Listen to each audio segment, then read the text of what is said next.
session of Tales of Tellos, the Steam Age. I am your humble Dungeon Master, DM Order, and I'm joined by these awesome individuals who are the heroes of the campaign. Minus one.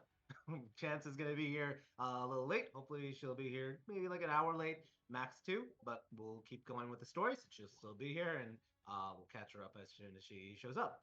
But otherwise, let's go into a little bit of the recap about what has happened since last time with session 56. So, last time on the Tales of Telos, the Steam Age, our group of adventurers had a morning. It was the morning after the holiday for civilization, and the group had some breakfast. Some of them was recovering from some brain some of their social batteries, and some interesting things happened, including the fact that Mahmoud apparently gained some sorceress abilities which may or may not have been attributed to Lance somehow doing something or another. Mysteries for it all. But after a interesting breakfast, the group convened and spoke with Revenos, the sliver of grace and death, and it was there that they were able to find out a little bit about their next quest. Revenos explained, along with the sliver of wisdom named Quintessence, that appeared to be a giantkin. They discussed the group heading towards Zarek. The reason being is that they needed to find the Dwelven Ruins in Zarek. It is a ruins that travels a little bit throughout the world with some augmented or timey-wimey issues along with it. But a door is opened somewhere in Zarek, and the traveler, one of the slivers or a fragment of the slivers, was seen there. The group needs to find the traveler, hidden in the Dwelven ruins, hidden somewhere in Zarek, and must cross the short desert across from the Governorate of Ares over into the Governorate of Nonabel. And so the group began planning things.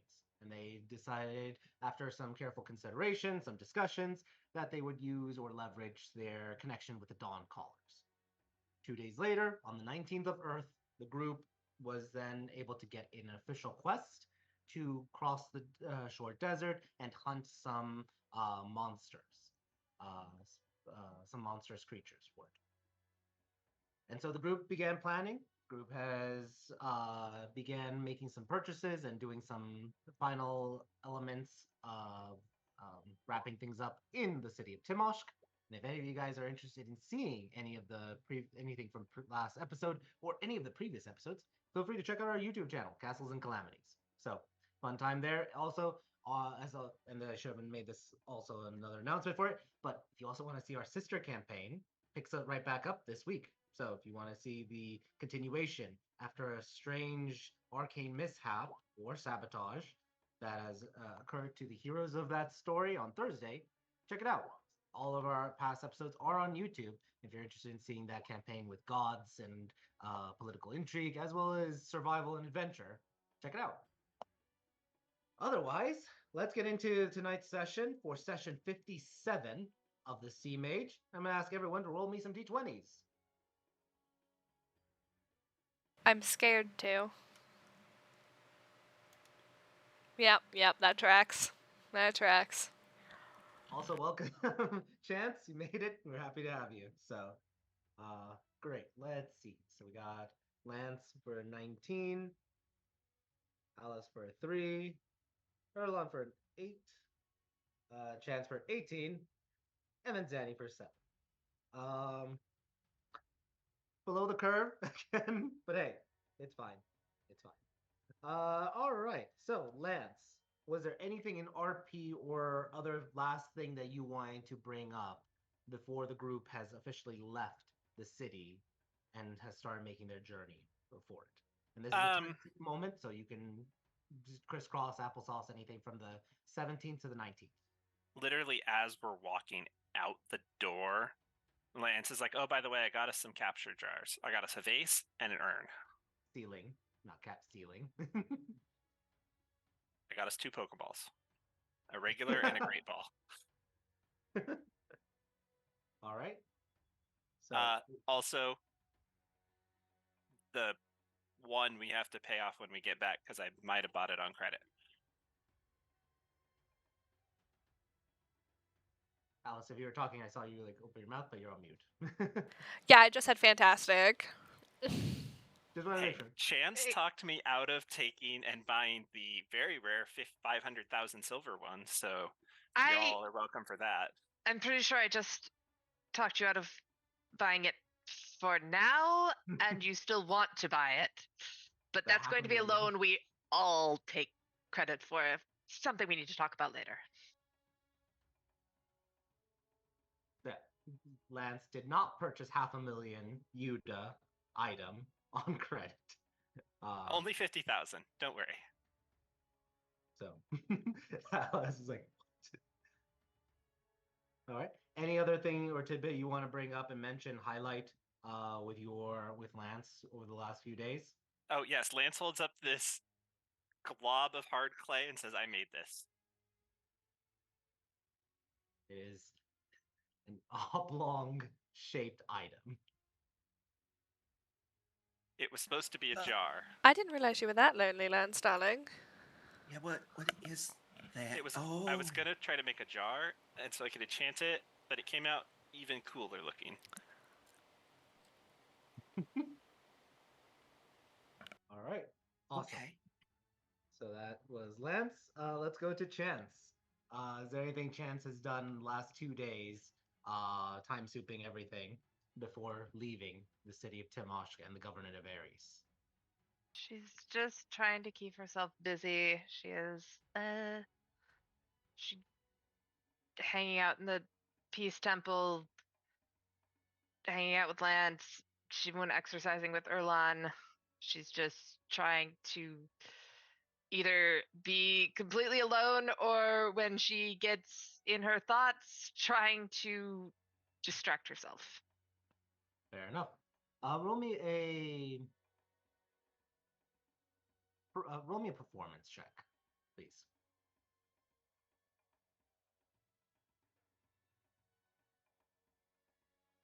16. Hey, that works because we were talking about the temple stuff. So for the temples with the 16, you are able to help a few people that have wandered in. You're able to help them with some of like their issues, their concerns, talking them through things, acting as like a temporary acolyte at this moment for it, but still trying to perhaps spread your message of peace and nonviolence towards other individuals or races, or even the Seldar pantheon. So, awesome. If nothing else, let's go to Erlon. Hi, Big Red. What are you doing in the last couple of days while you're in this government? Been working out and basically practicing Draconic. That's kind Okay. of it. Yeah, that's basically been it. Perfect. Just for funds, roll me an athletics check. Athletics. Boop. Normal roll. Yeah, that was rough.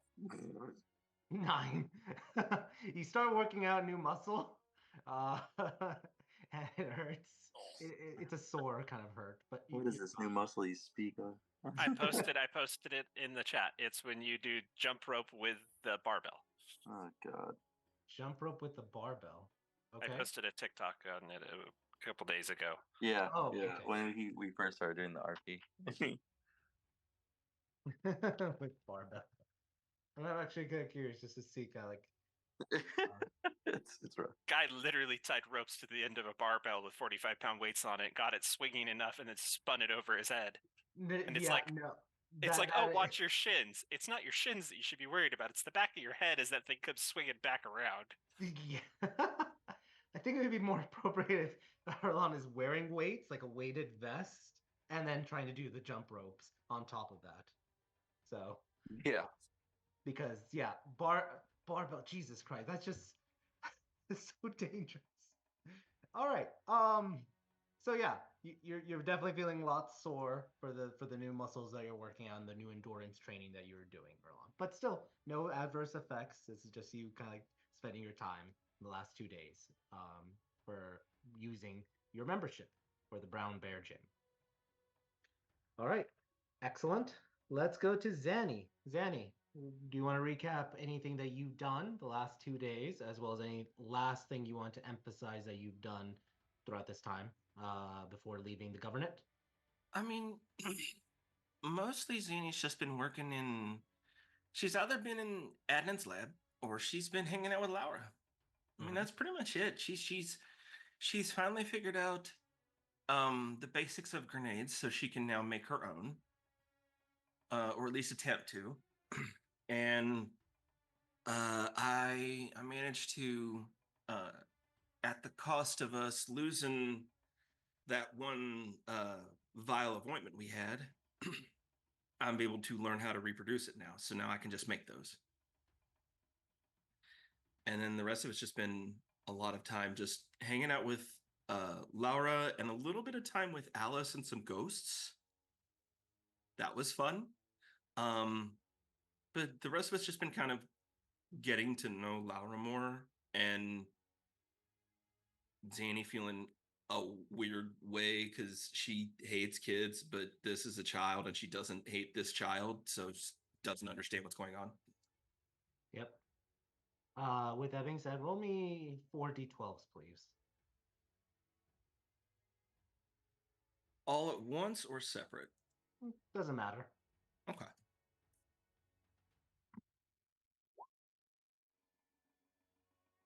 I'll do one more reroll. One more? Yep.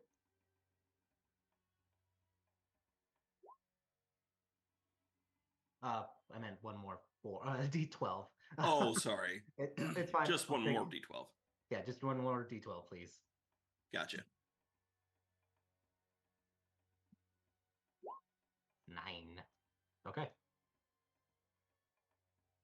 Interesting. Okay. Oh, and she also refilled her bag of colding, her food stores, because she had when the city was attacked, she had emptied it out to help aid with refugee meals, and she has since replenished it. Gotcha. Okay. That's pretty much all she did. She got a lot of shopping done. All the money that she got went right back out of her pocket. Laura's carrying more of her money than she is right now. This is true. So, all right. I'm gonna ask for one final roll from you. Roll me just a d20.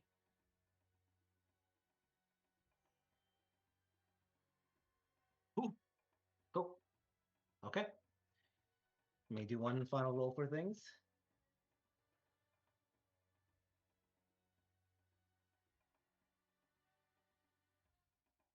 Cool. Okay. With that being said, you are able to successfully create the formula for the ointment, Kiomen's ointment. You are able to have the 2 grenades. You still have a little bit left over. You're looking at the amount that you bought. You can safely make one more attempt, maybe 2. But he didn't give you because you said, "Oh, this is the amount I'm working with." He didn't give you a whole lot, but you can at least make 3 grenades. Oh, you made 2. The first one, I make sure you're separating them out because they have different specs for it. But if you want to attempt a third one, I'll say that you can attempt it one last one before the end of before heading out, if that's something you want to do right now. I mean, if I've got enough to try one more and that'll use up my supplies, then I'll go for that. Yeah. Okay. Are you going to try to use all of it for this one, or are you going to just try to use an appropriate amount and then any leftover save for the next one? This first time around is more about learning the craft than anything. I'm not trying to do anything wild and separate it out into 2 separate ones. So I'm just gonna. It's one of those. If I don't have enough to make 2, then I will put it into 1. Okay. And reinforce it. Roll an intelligence check for me.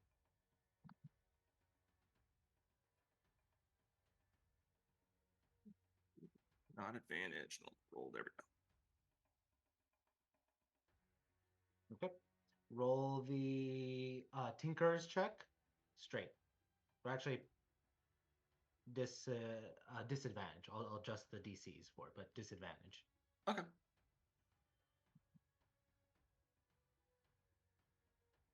That is the wrong thing. Let me re-roll that. No, that was I rolled it at Tinker's check was the right one to roll. Yeah, I just rolled it at advantage instead of dis. Okay, so it'd be the 14 instead. 14 is a pass. It'll still work. mark and add to your inventory a third grenade. And this one's just, is this, you want me to keep this separate from the other two, or is this one just like a concussive grenade? A separate concussive grenade. It is heavier because you're using a lot more, and you don't know what it will do because of the weight added to it, as well as the amount of gunpowder or black powder you've added into it. I put a mark on this one that says, "Do not shoot, only throw." Do not shoot, only throw. Maybe. So just in you case. can imagine it's bigger, yeah, which means will it fit? Number one, will it even fit in there? But number two, it's probably a little bit more fragile because you've overstuffed it. Yeah, that was the part that my brain went with. It's like, I'm not gonna put this in a launcher and shoot that. No. Yeah, which is why I asked, do you want to like keep it like standard, or do you want to try to experiment a little bit with it? So yeah. Yeah. Cool. All right. Any last thing before we switch over to Alice?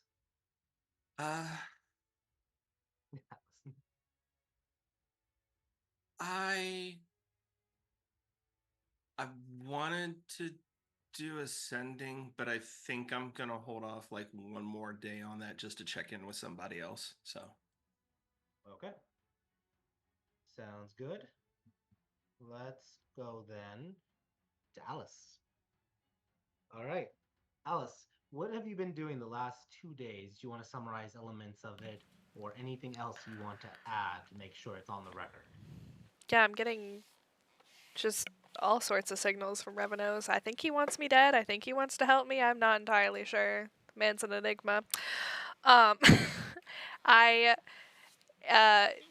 am a blood magician now, guys. Look out. I can speak to spirits. I can summon spirits. I am limited by the amount of blood I am willing to spill. So take Do you that. mention this to the group? She tells Zanny that. She is going to mention it to Lance as well because she wants him to help her figure out how to touch the ghosts. So she's going to loosely explain to Lance at some point while they're journeying that she can in fact summon ghosts willingly, and she would like to be able to touch them now. And as a necromancer, she feels like they could put their brains together and make that happen. Dirty, but okay. No. I just want to shake Khalid's hand. That's all. And yeah, that was essentially it. I talked to a lot of spirits, a lot of ghosties. That was my last few days. And I hired a nanny. And by that I mean I hired a nanny and gave her details to Adnan and said, if you need her, call her. I talked Adnan into a lot of things. I've got the best puppy dog eyes in the whole wide world, apparently. We shall see. I don't know if I'm going to be his favorite nephew after we're done with this. Does he have more than one? No. Oh, okay. I'll be his favorite nephew, don't worry. All right. Before you guys heard Zanny, just to circle back because I did some private role for a moment, you do see, before you head out, you do see Laura when you're like right before you guys are heading out and everything. Laura does seem to be a little, roll a medicine check.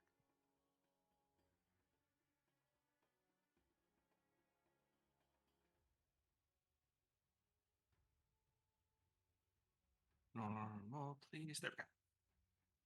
Oh, Jesus Christ. Okay. what is wrong with my child? You notice there's some scratch marks on her arm. And studying them, they seem a little self-inflicted. And at first, you wonder, is she developing something bad? What's going on with her? You worry about her mental health and everything. When you talk to her, Laura expresses that she's just been feeling itchy, a lot more itchier. And that just, she feels a certain element of heat in her blood. Like she gets really, that's all how she describes it. You, of course, knowing the ritual, the chemicals and everything, test, and it tests positive. There is energy in her blood, magic, and on further testing, you know that it is not necessarily arcane based in her blood. I'm going to give you one more Arcana check roll for me, please. Oh no, what have I done?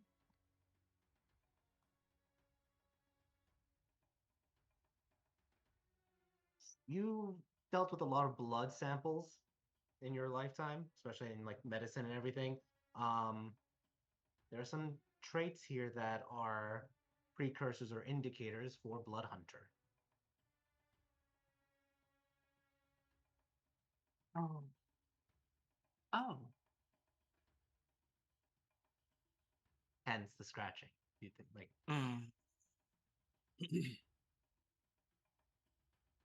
Flower honey, did your mother ever talk to you about going through changes? Because this is a different talk. What do you mean?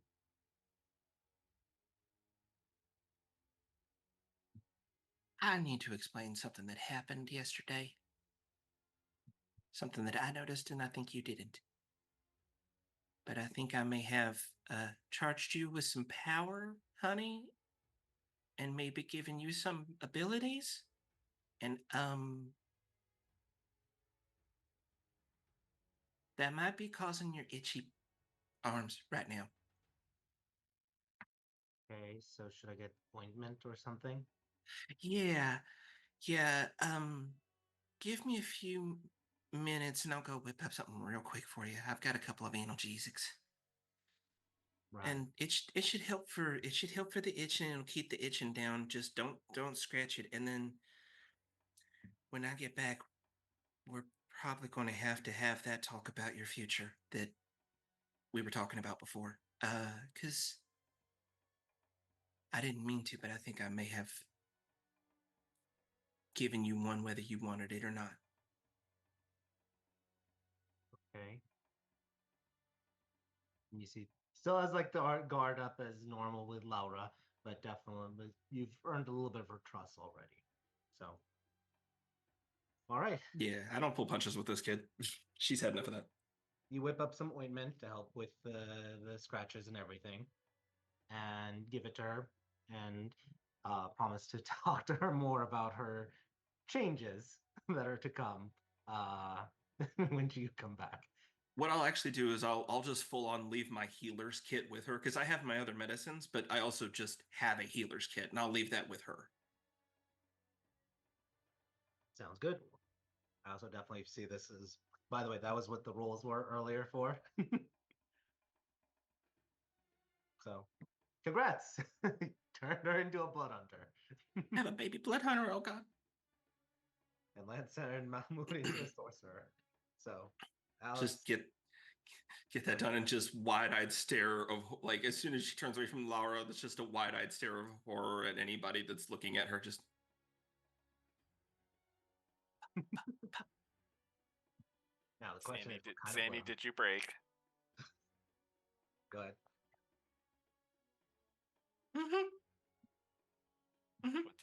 What happened now? Did she turn into a sorcerer too?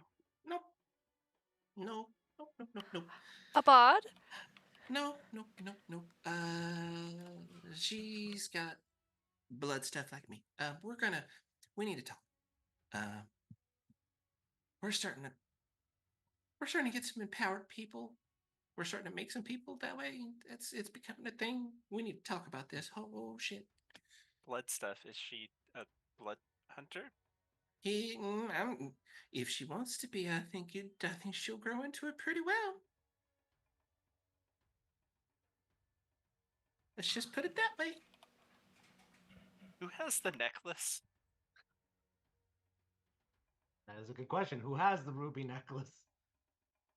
Is it Erlon? I think Erlon does. Yeah, Zanny hasn't had I was about to ask, is it me? Like, yeah, you're the one who's still you were the one. Do we need to put that thing in a lead box to contain this powered surge thing? I don't. Has Erlon made anybody? Because I feel like it's not connected if it's not the person that has it. Yeah, I don't think that matters. Do we need to all touch it every day to discharge the extra magic buildup? I don't know. further testing is required. Oh my God. Okay. I feel like this is a dangerous responsibility only in that, parents will do anything to make their children magical. And if they find out we can just, put a finger on them, we'll be hearkened as gods. And they'll probably pay us a lot. And then the church will kill us all. Well, Oh no. Probably. It's too early for me to be taking on warlocks, but maybe in the future. Oh man. We're making an army. This is wild. We should probably not use that term. We are collecting acolytes. Let's please not use that term either. We are empowering our friends. Let's not turn, that works. Let's not turn this into a cult. We are empowering our friends. I like that. That's good. That's good branding. Oh, shit. Okay. I'm okay. I'm sorry. Are we sure it's safe to lead Adnan here with a bunch of blooming magic users and a fairy? and a hag. Don't forget Ori. I feel like there's a bad joke in here. A fairy hag and 4 blooming magicians walk into a bar. Yeah, no. Artificer, a warlock, a sorcerer, a blood hunter, a baby hag, and a fairy, all living under the house rules of a abjurational wizard. Really, I Seems feel like like the that's start of best an case adventure. scenario. Is the dragon staying too? What, Revenos? Yeah. Yeah, he's gonna stay for a bit. And get up to no good, I'm sure.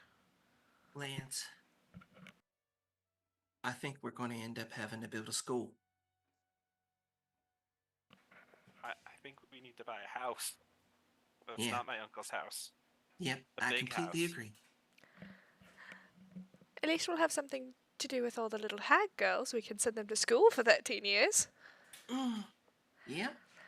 Zanashara Vinteri School for the Magically and Haggily Inclined. That is a lot of words. So is your name, darling, so it would fit. Yeah, okay. You have me there. Okay. Ooh, if we call it Zanny's school, we can call them, like, the X-Leans or something.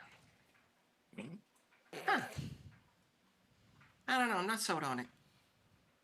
We don't need to slap my name on everything anyway. We need, like, a bard song. Do-do-do-do-do. What are you talking Immediate We have a copyright couple. infringement. Oh my god. Obviously, So- the theme song would be my Big Red song that I wrote. That would be the national anthem that they sang every morning. That sounds like that's a good idea. I like that idea. There we go. All right. Any last things before you guys head out and are leaving this city and this government? Alice. We're leaving on the 19th, correct? Yeah. Okay, just making sure. I'm terrible with dates. Yep. In my normal calendar, so. Fair. All right. You also are leaving with Zeta, correct? To help travel. Well, you guys get to meet my bestie. All right. With that being said, you all officially have left the city and are now in the desert, the short desert, as you all start heading over and across it. Okay. The desert is hot. It is still summer, the tail end of summer. There are some small cacti, some bushes that are out there that are dried and whatnot. So everyone, as you guys trying to journey, I'm gonna ask a few questions. First off, Pause. go ahead. And this may be your first question. We have horses and camels. Are we taking them since we are legally allowed to leave and don't have to sneak out like common criminals? That was gonna be my first question. So Yes. Also, do we want to buy a cart? Do we have that much stuff? No, I was thinking more for keep us out of the sun.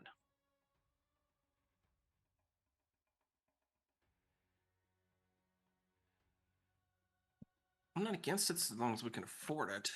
How much is a cart, DM? 1 second. Because we don't have to travel in stealth, so it wouldn't be bad to have one. All right. I don't. So I using don't need a fancy traditional Bardo. I costs, just need Yeah.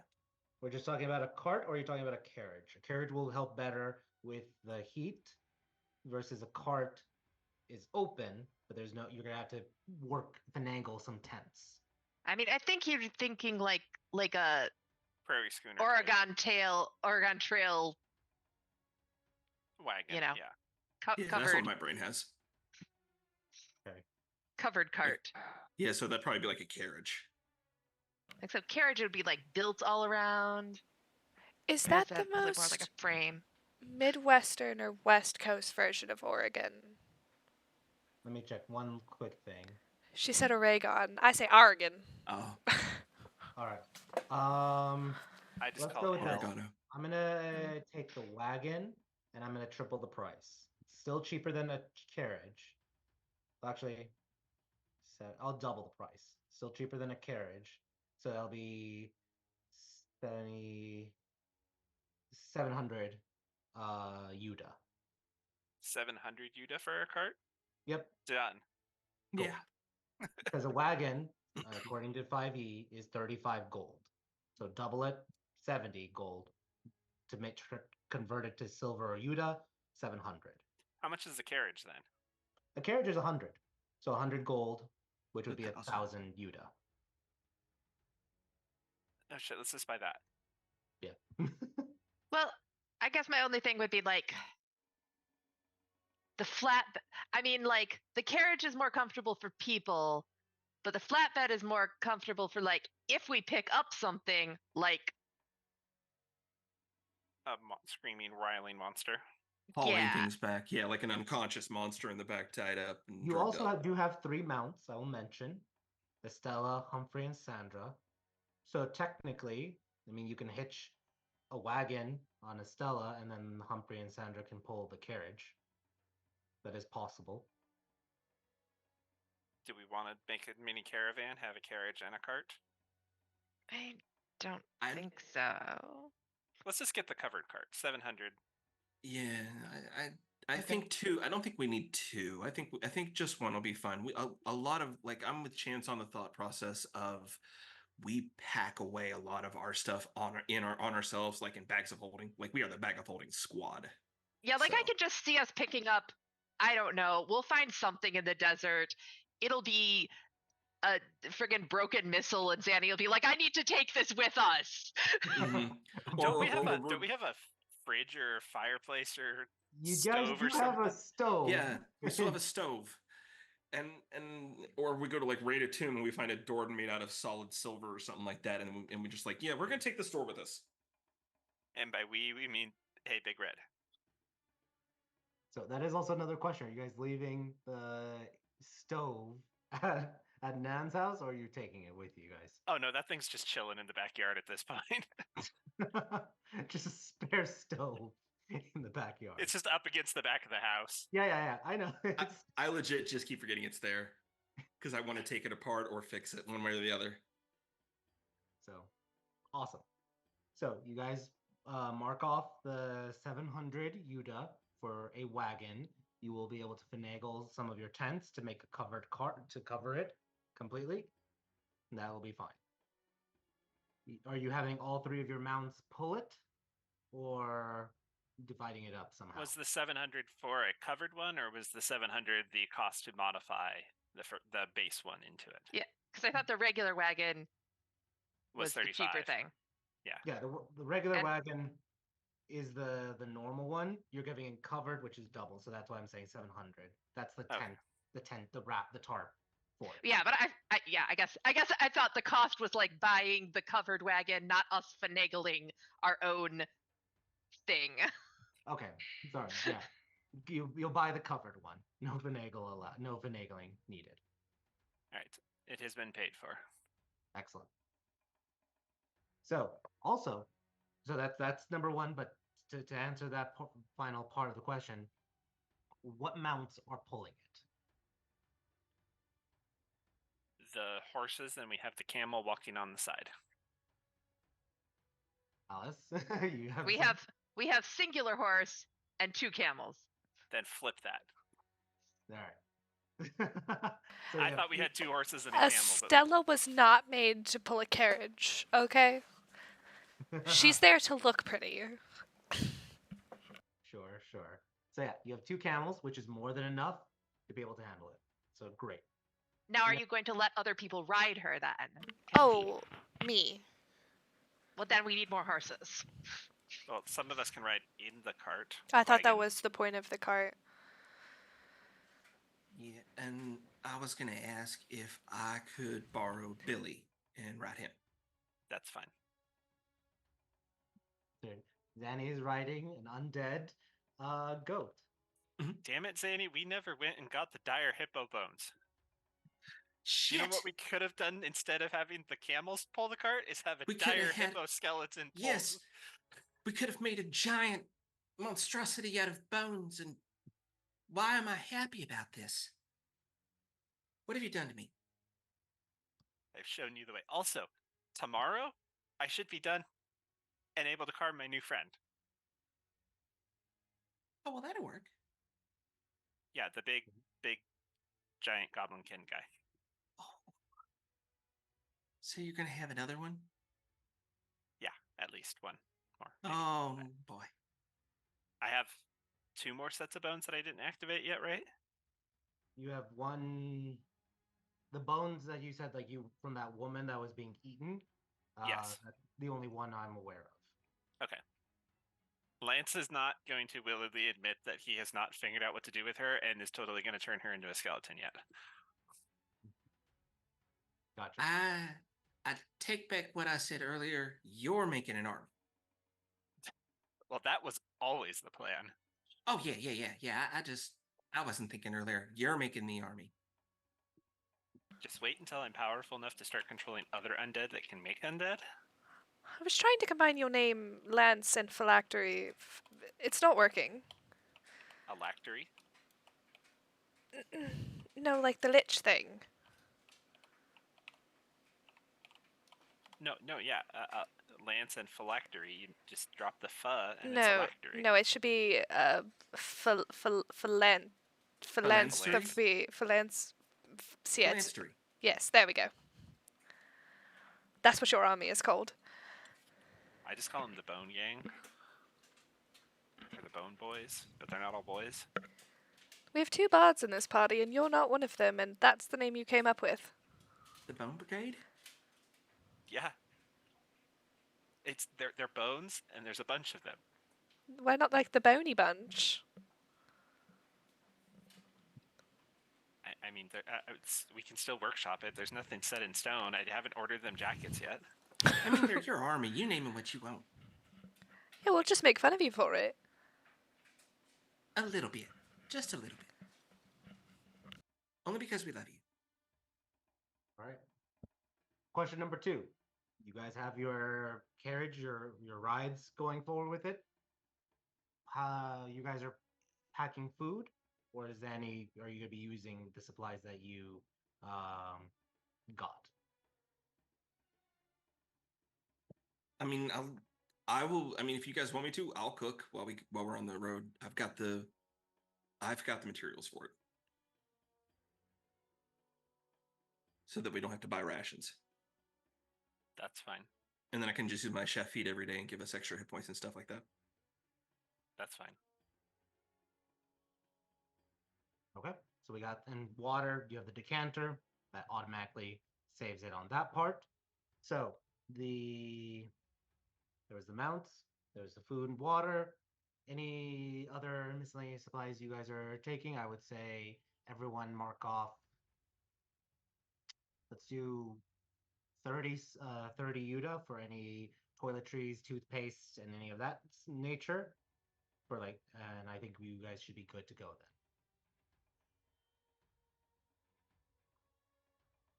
Next up, you guys are traveling.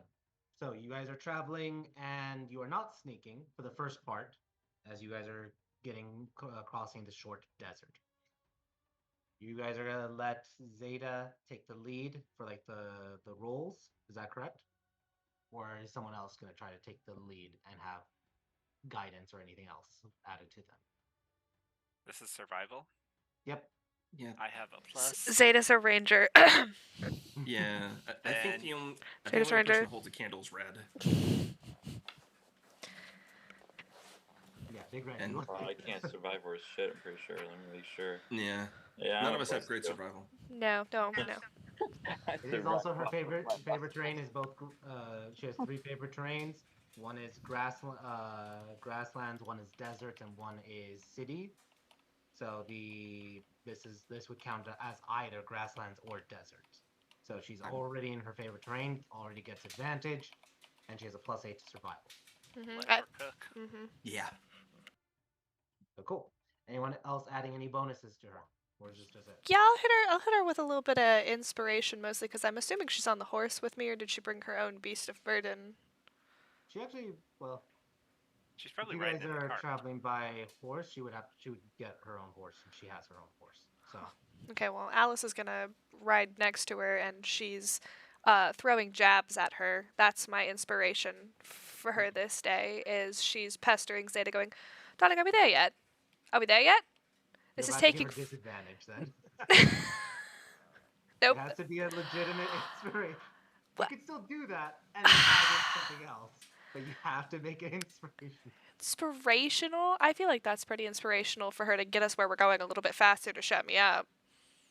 That makes prone to mistakes. Okay, So, well, what would you Alice, say to okay. inspire her? Zeta, it's so nice to see you in your element. I honestly thought you were not very good for much, and here you are. You're more than just a babysitter. I'm so proud of you. Said sarcastically and with love. Yeah, thanks. She says, and she will roll her survival check with advantage, and then you have a D8, correct? Yeah. Right? That's already a 27, and then +7, 34. Zeta's my First best hit. friend. Very, very good. Powering through there. We're gonna go with Lance. Roll a D100. Okay. Crossing the short desert for the first day and the first night, there is no incident. So you guys are able to cross things, and it is now the 20th of Earth. Let's go again with Lance. Lance, as you guys are traveling in the desert, is there any conversations you want to have either during the day or at nighttime with anyone, or anything you're doing as you are traveling essentially across the short desert? No, Lance is sitting in the cart, and he's currently fiddling with. Let's go with a piece of malachite, the cursed one, seeing if he can, trying to figure out if he can undo the curse on it. Okay. Do you have what type of spell are you trying to do with it? Dispel magic or remove curse? He's actually trying to figure out what exactly the curse is and if he can reverse it, like, somehow. Okay. Roll an Arcana check with disadvantage. That's natural 1. You think you got it. All right. Once he's done with it, he hands it to Alice and says, "Here, I fixed this. I want you to test it and see if I made it lucky." I don't know if I want to be your guinea pig. But it's just like the magic I did on your on the ring I made you. Oh, the subtle one? Yeah, instead this one just makes you lucky. But I'm already lucky. So just hold that. Okay. And then I'm going to gently toss a candy bar at you. Okay. Alice, roll a dexterity check with disadvantage. Ah, delightful. Do you say check? Yes. Okay. Rolls double 20s. Lance is convinced it works. You fumble it. It doesn't hit your head. You kind of catch it, but then it fumbles and it falls on the ground. Well, I don't feel very lucky, but honestly, I'm not good at catching things, so really, that could have been lucky. All right, I'll have to try again later. All at this time, Lance, you do feel like the carving is, or the bones for the giant goblin are complete. Do you attempt that night, or the morning, I should say, to try to cast it? Yeah, that he would go back to doing that then. Okay. As you're casting it, roll an Arcana check. Okay. As you cast your spell, before you do a long rest, you're trying to specifically raise up this creature to be part of the Bone Gang, the Bony Bunch, whatever the TBD placeholder name it is. The magic funnels in. You're using the necromancy, and the magic becomes very, very unstable, very, very fast for some reason. Do you keep trying to push? Yes. Okay. Roll a d20. Okay. The magic keeps resisting, and you, for a moment, think that the bones are going to start to crack and break, but they do not. But the spell fails. Can I look over them to see if I made a mistake? Yeah, roll an intelligence check.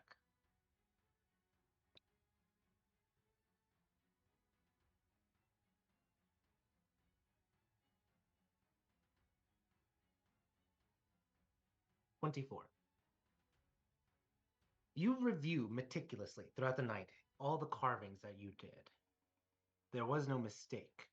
The way you did it, and you even compare it with like Gordy or Ike and Lawrence and Billy, and roll an insight check.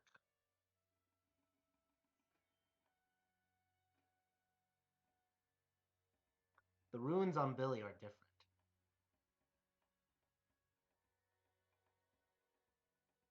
Well, yeah, Billy's a beast. So I had to do a different set of runes on him. He is a goblinoid.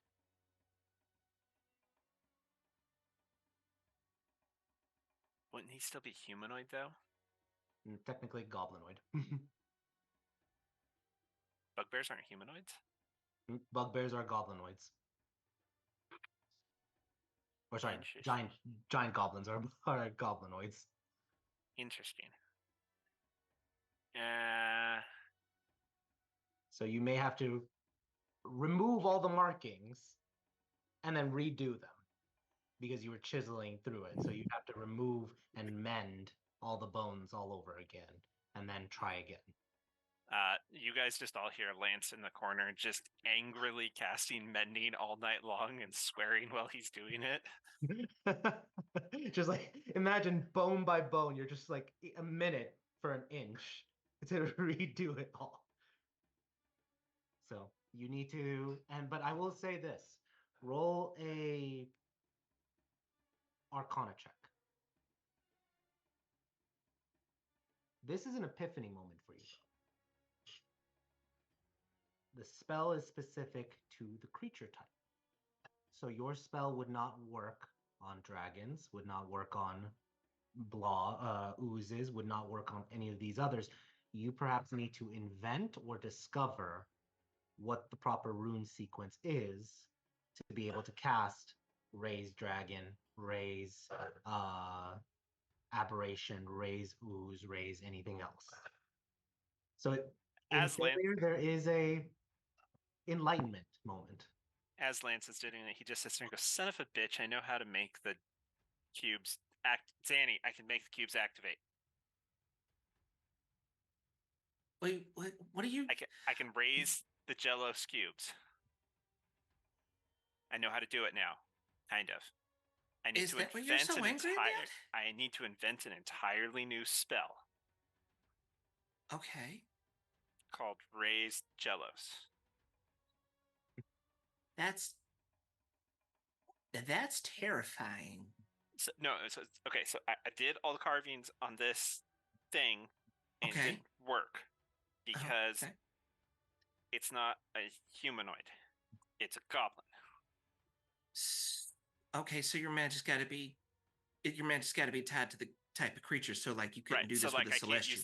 I can't use the same spell I use to make Gordy as I do to make Billy. It's a different spell. Okay. So I have to make a new spell for this guy. And they're different enough. You've got to do something for them. Okay. But hypothetically, I could do it for anything. So if we found a full set of dragon bones, I can raise a fucking dragon. If I figure out what exactly the proper rune sequence is to raise that dragon. Oh. Is that okay? Oh, I get. Okay, so you did the runes wrong on this one, and that's why you're doing that. That's what you're doing. I have to clean all of the markings off and get the fresh bones back and start over. Okay. But now that I know what I'm looking for, I can compare the two and figure out what the difference was between Billy and Gordy and find out what the key points are to change to make Ray's goblin. Okay. This shouldn't. That's not too different than like some reformulations I've had to do. That doesn't sound like it's too different. Maybe I can help out. Right. It's not that much more complicated. I just have to find the right sequence. Okay. DM, did I have to change the language I was writing in for Billy? It's still in the runic and the runic style for it, so no, it is the same type. Okay. For it with the celestial markings on it. Okay. Because So I'm still basically writing it in celestial. Part of it is celestial, runes. part of it is in runic. Because some of it that's your comprehension, your control for it. Right. Because Lance was wondering, like, if I write it in the creature's native language, would it work better? This is going to be experimenting. You are a wizard, Lance. You can create spells, but there's going to be a lot of failed experiments and a lot of successes. Zanny? Or groundbreaking successes. Zanny, I need a whole set of dragon bones. I have a theory. And you are going to need so much money. With that being said, let's we're going to go find one. Let's go kill a dragon. Let's go to Chance. Let's kill a dragon. Let's go to Chance. Anything you're doing throughout the night? Any RP you want to do with anyone? Anything throughout that first night in the desert? But not on the road. There is no road. You're crossing the desert for it. So technically you are on the road, but it's not no real road. Okay. I was confused and I thought you meant like at night, like when we were in the our rest time. Yeah. But not in the carrot or the whatever. This is time soup, so you can do it. Traveling time or okay. She does not want to be in the carriage. She does not want to be by people. So as much as possible, she's going to be running alongside and doing her training. Cardio. Yeah. She's going to try to be pushing herself and just walking. So lightly jogging. Yeah. So roll a athletics check and a con save for me, please. All right.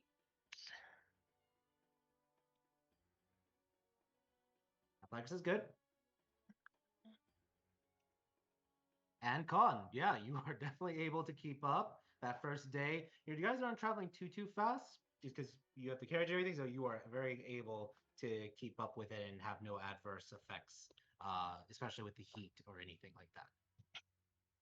And then when she does have to take a break and be inside, she'll either help Erlon study his Draconic, or she'll be reading the Celestial books and studying her own language. Great. Also add to your timer 8 hours, or subtract to your timer 8 hours, because that's 8 hours of workouts that you're doing. Okay. So perfect. All right. Let's go to Erlon. What is Erlon doing as he's on the road? The metaphorical road. You're in the short desert. The metaphorical road. Yeah. What are you doing for that day, the rest of that day and night, and into the next day? Continuing practicing Draconic with Chance. I would say new day, new message. So we're going to have a chance messaging Eloquent. All right. What do you say to Eloquent? We try our hardest to remember what Chance told us about how this works, and he will say, "Hey, Eloquent. So we're on our way to a new quest. Um, oh my gosh, wait, I need to count these out. Sorry. Hey, Eloquent, you've been counting out. No, I'm counting this against you. I'm not. I'm trying. No, I'm trying to figure out how this works. So far, I've been learning Draconic. Bye. Miss you. Yeah. That is fantastic to hear. I'm very proud of you, Erlon. And I've heard a lot of things about a big red. Keep being you. And I hope to see you soon.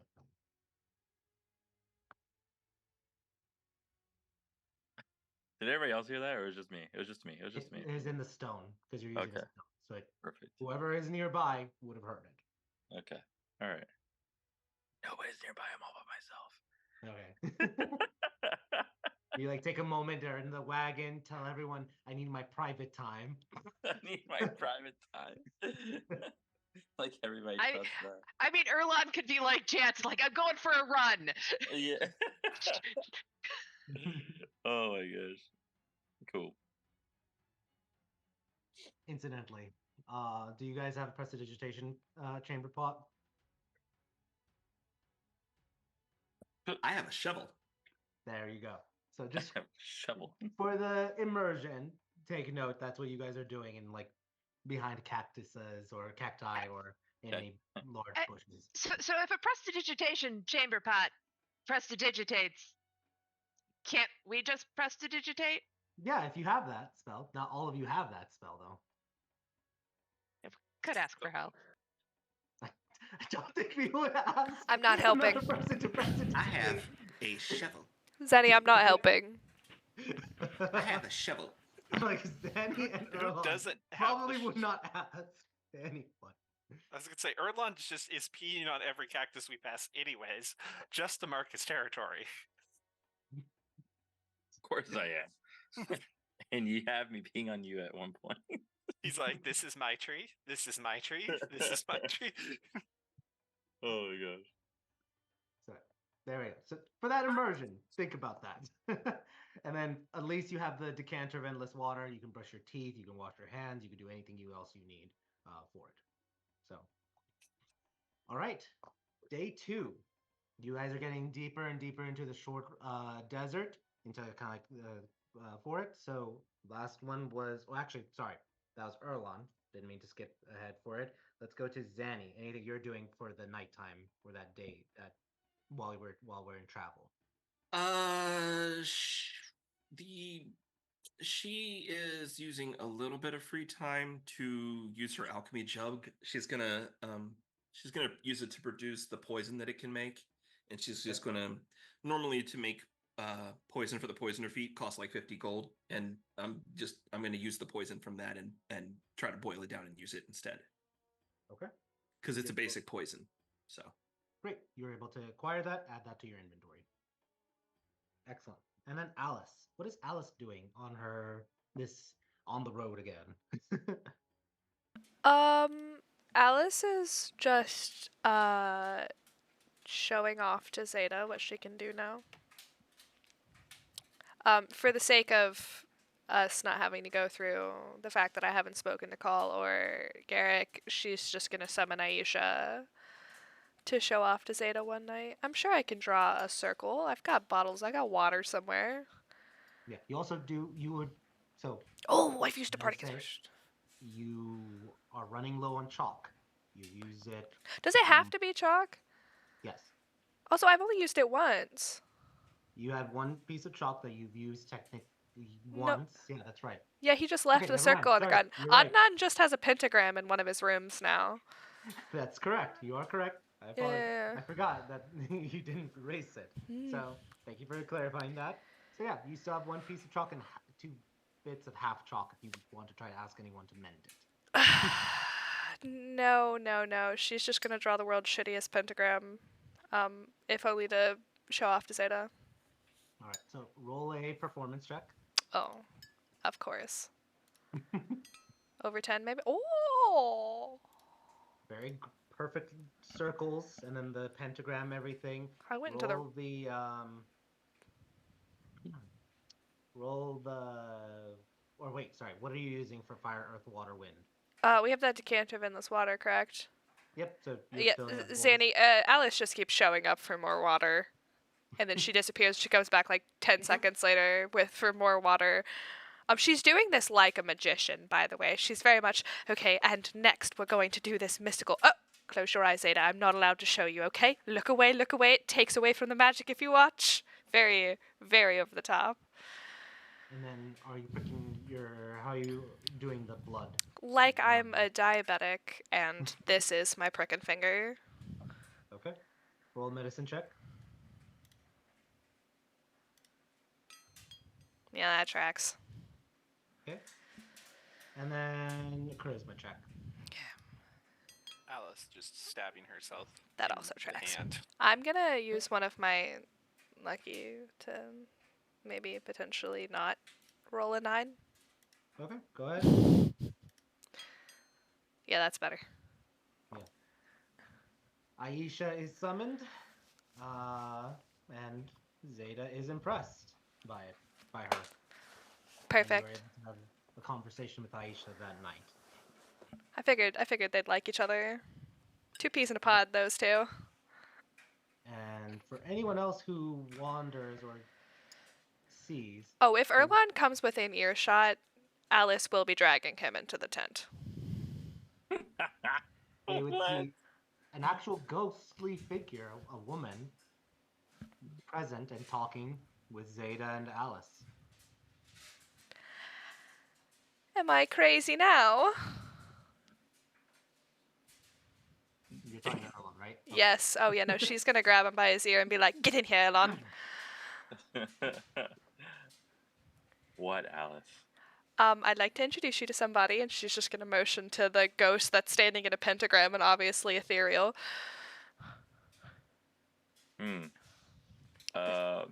Erlon immediately goes straight to her and tries to prove that it is not real. And like wishes his hands around. Like just You feel a coldly sensation cross your entire body. Typically, you're supposed to ask women before you go shoving your hands into them, Erlon. Yeah, there's so much I can do with that. there's a ghost. Where? Are you serious? You're not seeing this right now? No. Are you seeing that weird... You remember you were hearing voices the other day? Has this evolved? Yes. It's right here. Can you... She's right here. Where? Right here. And I will like poke in her again. Stop She touching. screams loudly. And then she's like, yes, Erlon, yes! Oh, Alice, I know for a fact you can hear her and see her too. Are you excited to meet her? Look, I told Zanny because, well, the magic to get her here is a little bit more Zanny's alley, but, well, I wanted you to know that you weren't crazy and I'm not crazy because that is a ghost. Her name is Aisha, by the way. Aisha. He looks at her, and then he starts poking at her again. He's like, "It's nice to meet you." Sure. That's how you treat all the ladies. Just poking them in their body and privates. Yes, that's how we got a girlfriend. Exactly. Feel violated. No. It's just, I'm gonna make sure to tell all the ghosts about this, how you violated me today. That's fine. Just make sure that you name me Big Red and not Erlon. Small Red Erlon. Got it. No. What? No, I don't like this. Hi! And she No. pulls out of the circle. Oh, I'm so glad. She was the one I really wanted you to meet, to be honest. I have 2 dragonborns that I was going to be like, oh, it'd be so nice of me to let them have, short 10-minute conversations with Erlon in Draconic to help teach him. And then I was like, no, Aisha would be way better. Nope. The feeling is not mutual. I don't like her. She called me Small Red. Well, her whole I thing. didn't violate her. She's a ghost. How do I know? I don't know. Oh, are you saying the dead don't have rights? When you're dead, am I allowed to just go sticking hands into you? Can I have Lance turn you into a skeleton and then I rattle your bones like a xylophone? Alice, it's a ghost. I've never dealt with this before. I didn't know what I was doing. But generally, when you meet people, you don't stick your appendages into them. Well, you can't do that with people, Alice. Are you saying she's not a person? I She can hear you. Like, they know things. They're watching at all times, even though you can't see them. Oh my gosh. All right. Next time I see her, I'll apologize, I guess. Okay. Erlon, also note, she did say that they see you all the time. Now you're kind of questioning how many ghosts are around watching. Oh fuck. Lovely. If not, if it wasn't already awkward enough when I'm around you, Alice, now it's even scarier. Perfect. Have you guys seen the Whitest Kids You Know sketch where the guy goes into the oracle and she's like, "Oh my god, that ghost is teabagging your face"? Because that's all I'm imagining right now is Alice to Erlon. I'm getting fully teabagged right now. Thanks. All right, next day we're traveling again. Lance, you rolled the last time, so Chance, it's your turn. Roll a d100 for me, please.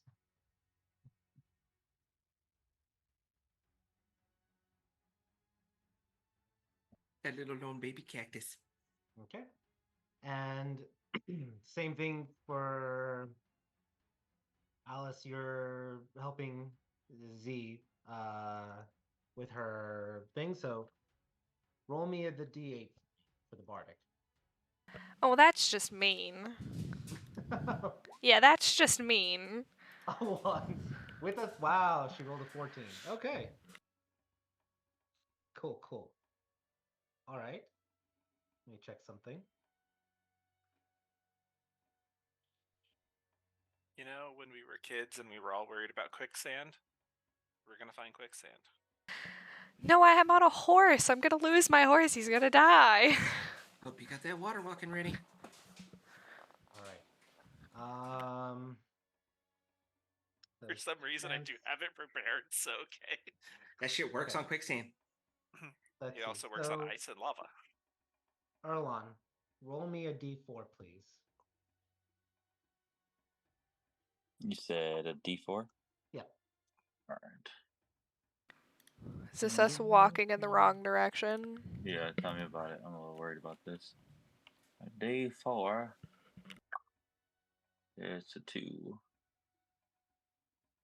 Okay. Give me 1 second. 2. All right. Okay. Let me roll 1d20, and this might decide everything. Whoop. Everything he just said. And we died. Good game. Yep. Okay. Let me set things up. So on the second day,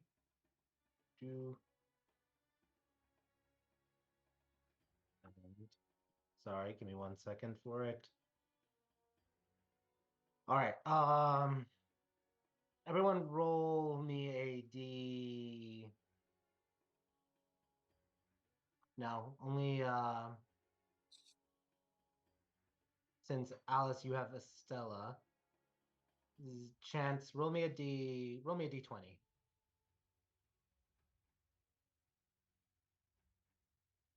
Um,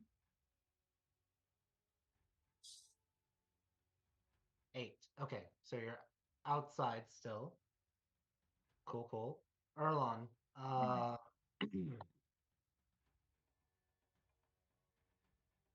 no, you would be also in there. So, okay. Sorry, give me 1 second. I'm setting up the map for you all. okay. So, let's horizontal. Let's get a wagon on the map.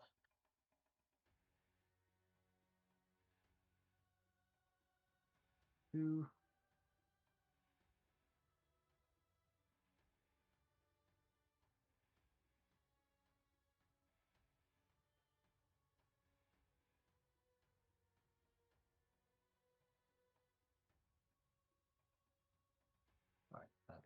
good. This is here. That's there. So right now, currently in the wagon would be Zanny, Erlon, and Lance. Chance you'd be outside just because you're running. And put this in the back.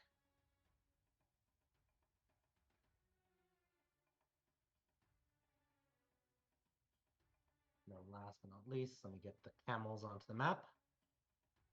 Humphrey and Sandra. Who's driving the wagon between Zanny, Lance, and Erlon? Think it'd probably be me. No, unless I Lance. agree with that. Okay. Okay, cool. So put you there. Yeah, do you have proficiency with land vehicles? I'd almost bet. No, I can't say I do. Okay. I feel like there was one time that we did like drive something and it did not go well at first. Does everyone see the map? Yes. I'm gonna give everyone roll a perception check for me. Perception, son? Yep. I see nothing. I am Jon Snow. Hold on, it's doing that weird thing that it goes like it's right clicking. Okay. Hold please. I'm refreshing this. D&D Beyond's fun. Okay. A perception. Alice, Lance. There it goes. It just rolled finally for me. Finally. And then Erlon, 16. Okay. So great. So you guys are traveling through the foliage and everything, and you're passing through a lot of like cacti and everything. That actually makes sense. So Erlon, as you are passing through things, or as you're kind of like on the cart, let me just move Zanny because you got the higher score, and Lance, put you right there. You see something. There's something in one of the bushes to the south. And Chance, as you're kind of like right here, you also kind of like turn your head and you see some type of movement. No one else seems to see it other than also Zanny. Something catches your eye to the south. What are the three of you doing or saying? I'm pointing at. Am I the first one that noticed it? You said. The three of you are noticing it around the same time. Okay, then I'll just point to the bush. At least informing Lance, who does not see it, that there's something in the bush. I'm gonna try to reach do the mind link with Zeta and Alice. So okay. I'm sure Alice has got a ring on, but I don't know if Zeta does. Zeta does not, but Alice, you hear a knock on your mental door. And by now you are familiar with her knock. So okay. Motherfucker. And then Chance, are you doing anything or saying anything? She'll just sort of slow down and back up towards the thing and say, "Hold up." All right. The group folds up, slows down, and then you all hear a blood-curdling howl. And two creatures jump out of the foliage and start galloping towards you. And these creatures are freakishly large with bulbous throats as they are coming charging at you all. Oh, I need shit. everyone to please roll me some initiative. We fought one of these before, right? In the last campaign, yeah. No, didn't one of these attack us when we were in the desert last time? Nope. The first time for this. What was the thing that came after Erlon? Oh, it was a maze. That was, yeah. Oh, okay. Different. They all look the way same. uglier. They're ugly. Yeah, I'll take it. Yeah. Let me roll for Zeta. Oh, of course they get 20. All right. Everyone has their initiatives. So let's start. Chance, Thank God for Chance. these things are already like on the map. What are you doing? Oh, I'm not supposed to be first. I'm never first. I'm not supposed to. I'm always last. I don't know what to do when I'm first. Oh, hang on. I know why I'm missing what I'm looking for. I didn't have my thing from the party, but I definitely would have my thing re on me. All right. Is this Manny? No, I've my magic instrument. Gotcha. The one with the extra spells. Gotcha. Wasn't sure what you were talking about. So okay, cool. Okay. I don't know exactly what these things are. I'm gonna go ahead and. Are they coming from a singular spot? Yeah, they're coming directly from the south, and they're just charging towards you guys. Okay. I'm gonna cast Entangle and try to stop them there. All right, strength save for both of them. Uh-huh. So number 1 and number 2. One is caught, one is not. Can I cutting words that? You can certainly try. Roll the what do you say and what roll the d8 after you say it. Whoa, no, stop there. Okay. 2 is not enough to get it down, so it still passes because your DC is 17. So cool. That was your reaction, your spell action, anything for bonus or movement. No, but she's gonna jump onto the cart.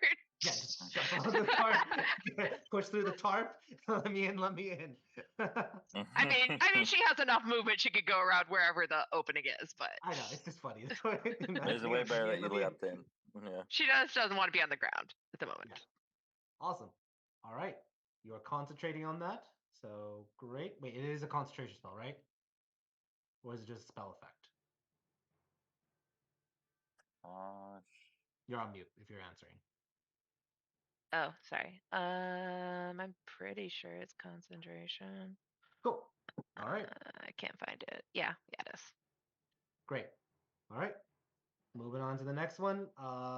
It is going to, let's see, the one that is stuck. Let me see what it's about to do.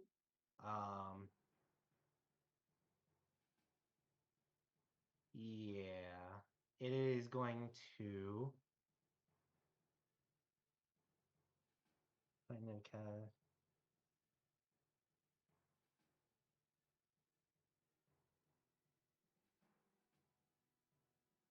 All right, yeah.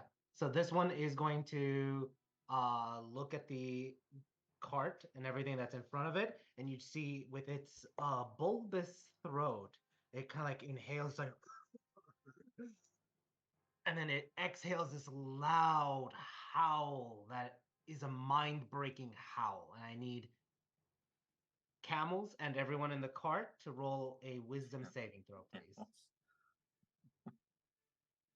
So Erlon, you're driving. Well, I'll roll the camels to see what they're doing. Is this considered versus magic, or is this something else? This is just ability. Okay. What the fuck?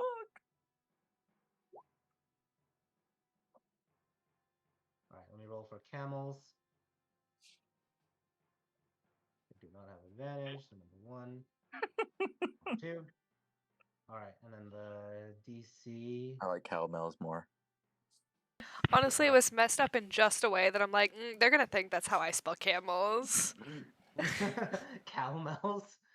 Camels. Camels.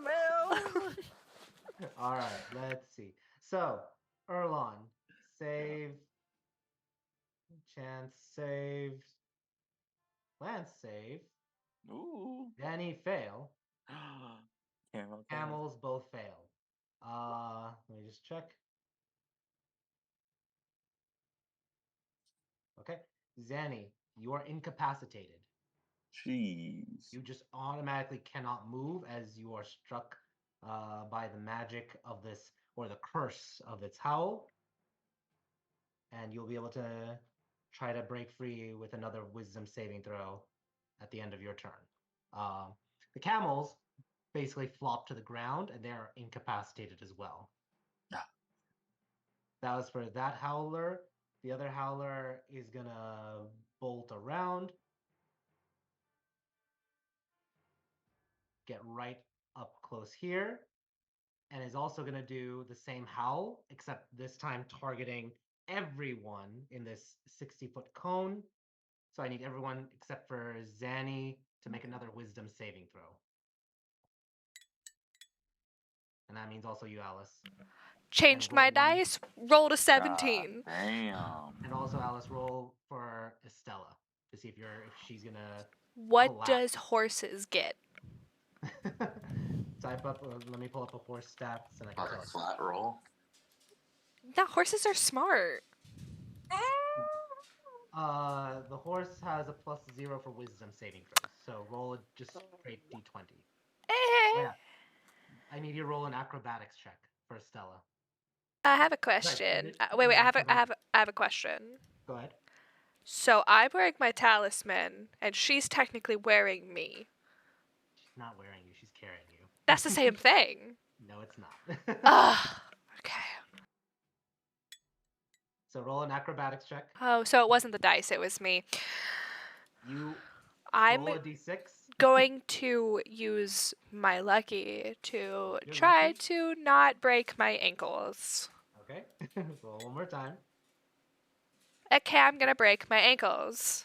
You are knocked prone and you take 6 points of bludgeoning damage as you're thrown off Yeah, that tracks. and land in the desert. Fortunately, not in any cacti. That would have been awful, but I'm wearing enough layers that it'd probably soften the blow. Yep. All right. So let's look at everyone else again. So Alice, you are saved. You're not thing. Erlon, you are incapacitated. Lance, you are incapacitated. Chance, you are incapacitated and no longer holding the entanglement. And then let's see. Let's do Zeta's horse. Zeta's horse fails. Zeta needs to do a acrobatics check.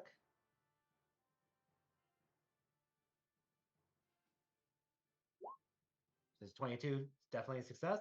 But then Zeta, as she's trying to land, she also has to do a wisdom saving throw. 23. She's not incapacitated. All right, that is the Howler's turns. It is now Zeta's turn. She looks at you, Alice, as she notices everyone like getting incapacitated in the cart and the horses dropping. She's like, "You okay?" No, I'm fine. Okay. I'm fine. And she just immediately pulls out her bow. She's gonna take aim. She will cast Hunter's Mark. Actually, yeah, she's gonna cast Hunter's Mark, first level. And this howler over here, and let's mark it. And then she's gonna take her shot. She's gonna use her +2 longbow, notch with a +1 arrow, and do sharpshooter. So let's roll an attack. Why is it not rolling? Hold on one sec. And equip, delete attack. Still nothing. That's weird. Okay. I'm just gonna have to input it. So that's a D20 plus 9. First attack, 21 hits. Second attack, 23 hits. And that's going to be 1D plus 18. 24 and 23 points of damage. As she just impacts it, sharpshooting it right into its bulbous throat, doing 47 points of damage in one turn. And then Hunter's Mark is an additional 5, an additional 10. Cutting it down to half health already. And she's going to dodge 5, 10, 15, 20. Get right here. And end her turn. Erlon, the end of your turn. Roll wisdom saving throw, please. Wisdom saving throw. Oh, pretty 18. good. You are no longer incapacitated. So That's that is the end of your turn. So you won't get critted on if someone attacks you. fantastic. All right. Lance, end of your turn. Roll wisdom saving throw. You are still incapacitated. Zanny, end of your turn. Roll wisdom saving throw.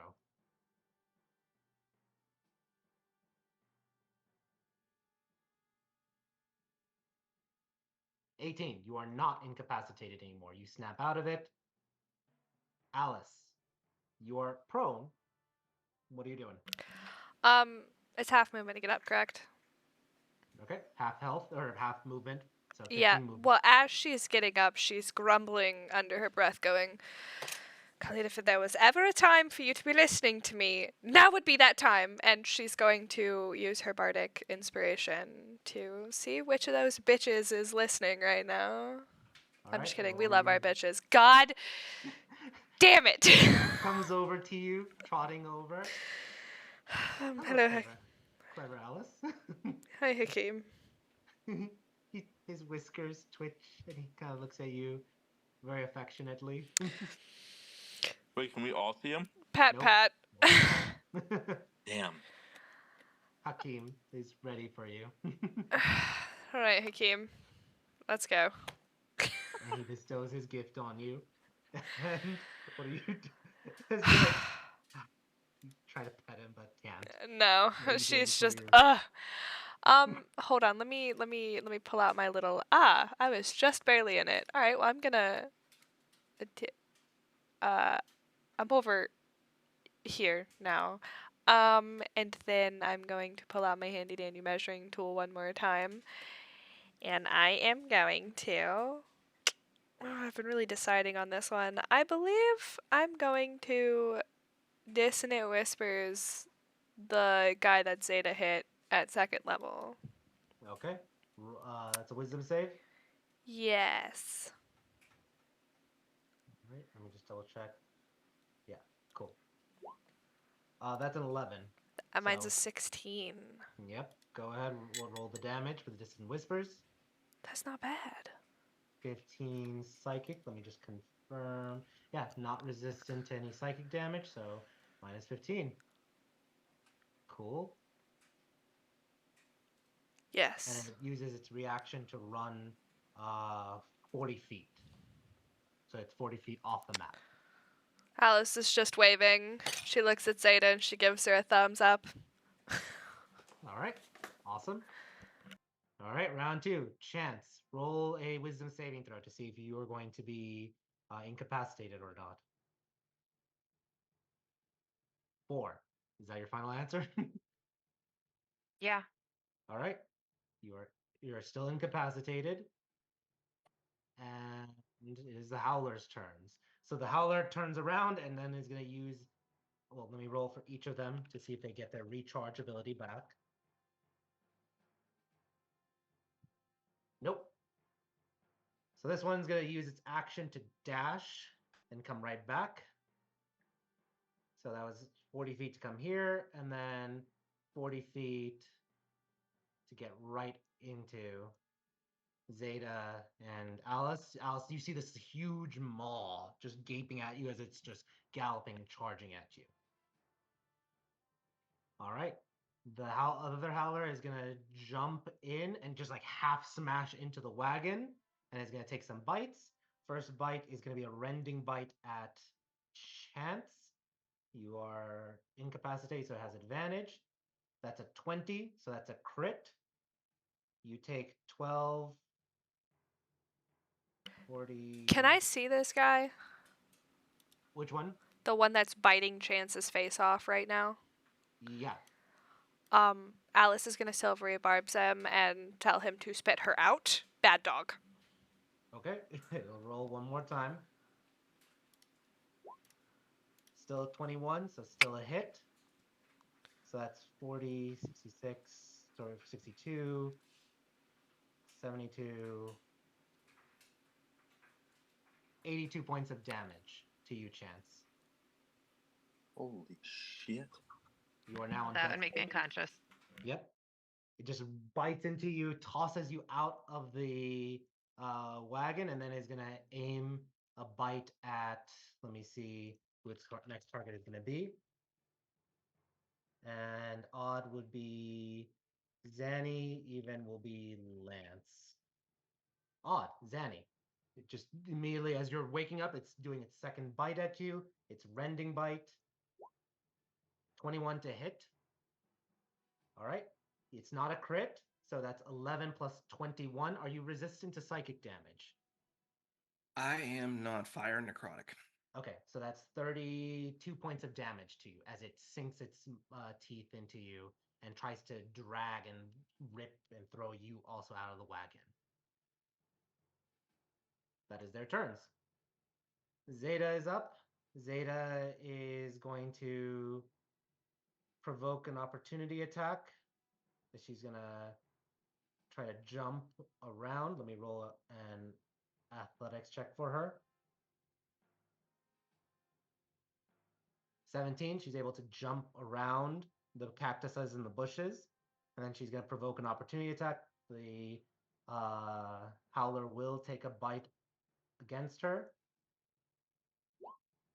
19 just hits, so she takes 26 plus 7, 34 points of damage. As she tears into flesh, Zeta just like hobbles, but then turns and is going to take one shot at it with Sharpshooter again. So that's a d20 plus 9.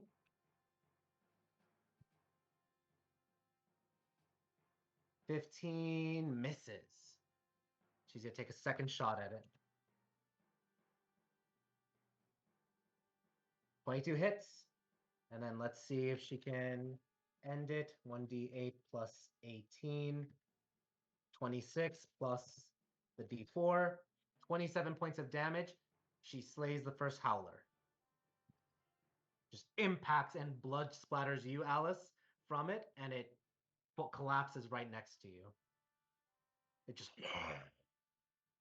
the horrible stench emanating from its howling maw. That is Zeta's turn. That's all she can do. Erlon, you see the Howler just rip into Chance and is attacking Zanny. You have your turn now.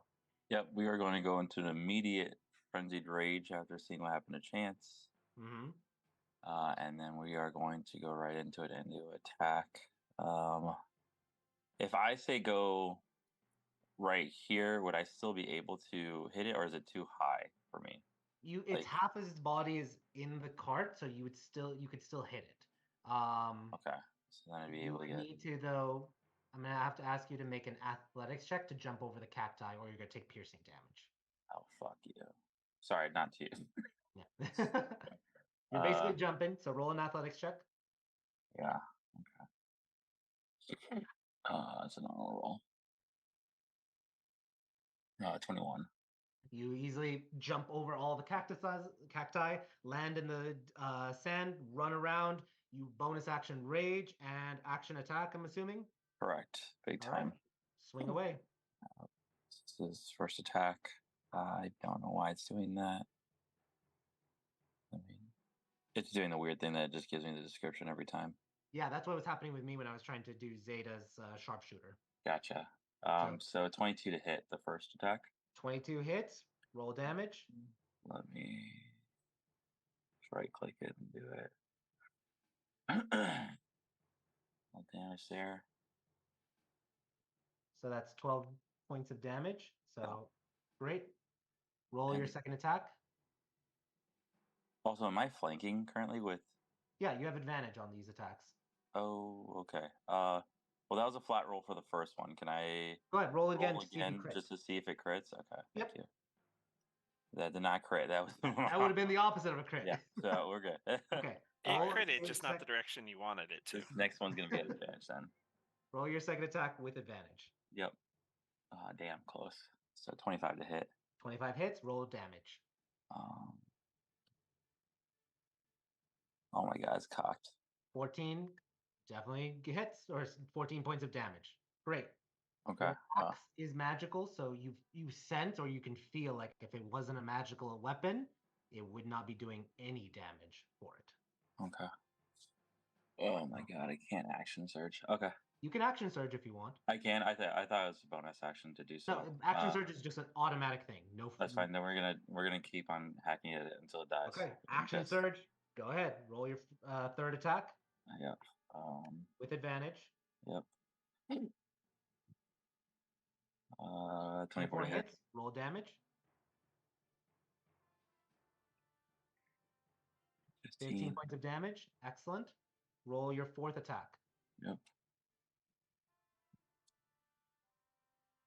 Double 14s. 21 hits. Roll down. You're hacking away. You're just I am fucking pissed right now. He just fucking one hit. Like this thing, one hit chance, man. I'm not happy. When they crit, they are nasty.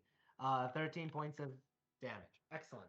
So you're just carving into its rear end and like almost cutting right into one of its legs in half, and you're just slashing. 4 attacks in 6 seconds. So great. I think that's all you can do. That was your bonus action to rage, action, movement, and action surge. Mm-hmm. So let's go to Lance. Lance, end of your turn. Roll wisdom save. You break out of it completely. So, perfect. Zanny, what are you doing? You have your turn, and you just took a big hit, but you also see chances down. The Howler may still get a turn. Yeah, fucking not. Throw a healing dart over at Chance. All right, roll healing, and that will be at level 3. So right. 13 total. Chance, you wake up. 13 hit points back to you. All right, that was your action. Anything for bonus or movement, Zanny? That was my bonus action, and for my action, I'm gonna Eldritch Blast and use Dreammaker and go absolutely ham on this fucking piece of shit thing. Go ahead. It's going like just your face. For the sake of everyone's eardrums, I'm not gonna do what I actually do, but she's just screaming right back at it. If she could rage, she is. Yeah, awesome. All right, roll your first attack. There's the first Eldritch Blast. 26 hits. Roll damage. All right. Come here, you. 5 force damage. Awesome. Roll your second attack. Second Eldritch Blast again. And while I'm here, 21. Roll damage. While I'm on the screen, I'm going to go ahead and roll Dreammaker's attack too. Okay. 17 hits. So roll the damage for Dreammaker or Eldritch, and then Dreammaker. You would have sneak attack damage on Dreammaker. Okay. So another 8 force damage from the second one, and then 21. All right. 21 points of damage is looking really hurt. As you're screaming, shouting, blasting. Great. All right, I'm just shouting expletives at it, and then deterrent Lance say, "Get the fuck back!" All right, Alice, it is your turn. What are you doing? I'm moving here so I can hopefully see through the front of this carriage at this big boy. Yep. And then she is going to Eldritch Blast the shit out of this guy, and by that I mean hit him twice. Yep. So roll your 2 attacks. 21. Roll damage and a crit. Awesome. Roll both. That's the first one.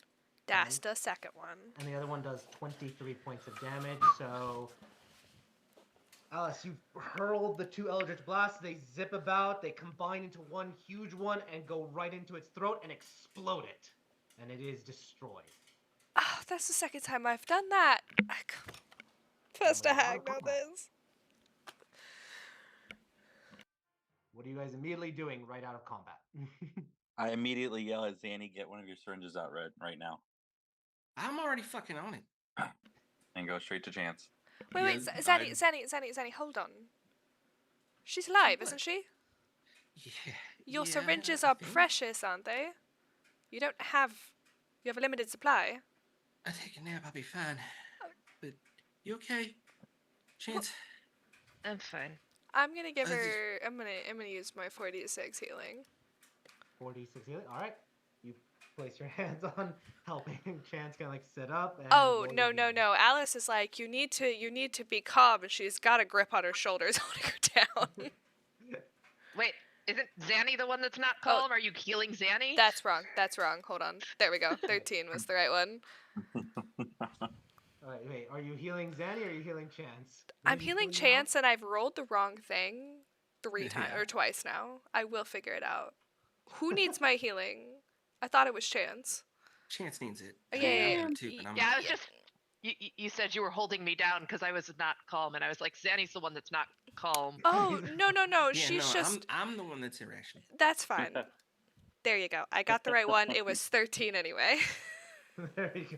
So Chance get another 13 healing. Zanny, what are you pumping Chance with? Whoa. What, syringe-wise? You said syringe, so... Yeah, You all know I can heal myself, right? Yeah, there's that too. Everyone just... I'm just gonna hold on to this in case there's more of those fucking things. Fuck you. Chance, just shut up and take the healing. Lance, what are you doing as you were able to snap out of it just in time to see the Howler get killed?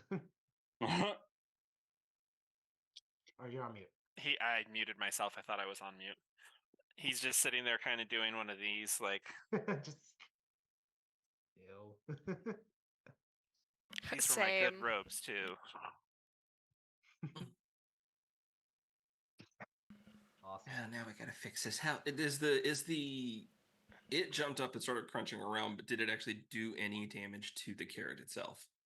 Some minor damage. You guys can basically fix it up within like 10 minutes. Okay. Like a mending cantrip to take care of it. As soon as Chance everybody's kind of up, can I do a quick check to see if this howling shit called anything over to us? Alright, roll a perception check.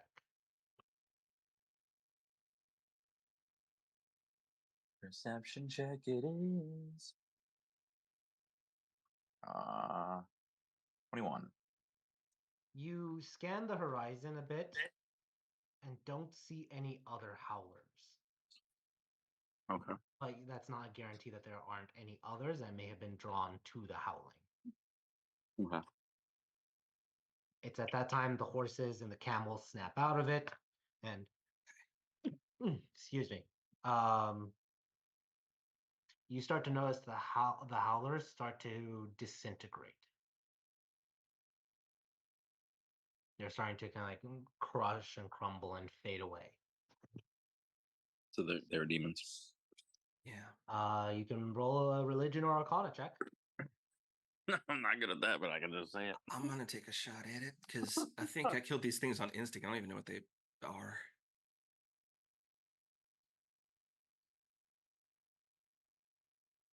I'm so religious right now. Zanny, wow, natural 20 for you. So yeah, Zanny, you would know these are demons. These are not, they are fiends, they are demons, once heralding from pandemonium. But also, because you rolled that natural 20, you remember your grandfather fought these creatures, 8 of them, at the same time, and barely survived. You also know that means there's probably either there's a portal to the some lower realm, or because of something the realm makes shift, these creatures just were able to bleed into this realm. Yeah. You all notice Zeta does try to collect some of the remains in like a vial that she has and like kind of tapers it, containing some of the abyssal energy from the creature. I think Zanny's actually trying to do the opposite. She's trying to get all of it off of the thing, and she's not trying to take any of it with her. She's like, get off. Eventually, the creatures are completely gone. Barely no proof left of them other than the injuries that you all suffered. Do you all keep pressing forward? Or take a short rest? Onward, because there's a possibility there might be more. And they're going to come right here. Yeah, if we did draw any, it's going to be to here. Maybe we should move a little bit if we're going to rest at all. All right. Everyone gets back on the horses. Chance, are you gonna get back in the wagon or keep walking outside? I'll keep walking. Okay. And then Erlon, you're gonna get driving, so great. Okay. The last one who rolled was Chance, so let's go to. Well, no, we did Chance and Erlon. Let's go with Zanny. Roll a D100 for me, please. Let's see if there's gonna be 2 combats in one day. Please, no. Finish, undo it. Okay. You all are continuing to travel, getting as far away as possible from here. And there is no other combat for the rest of that day.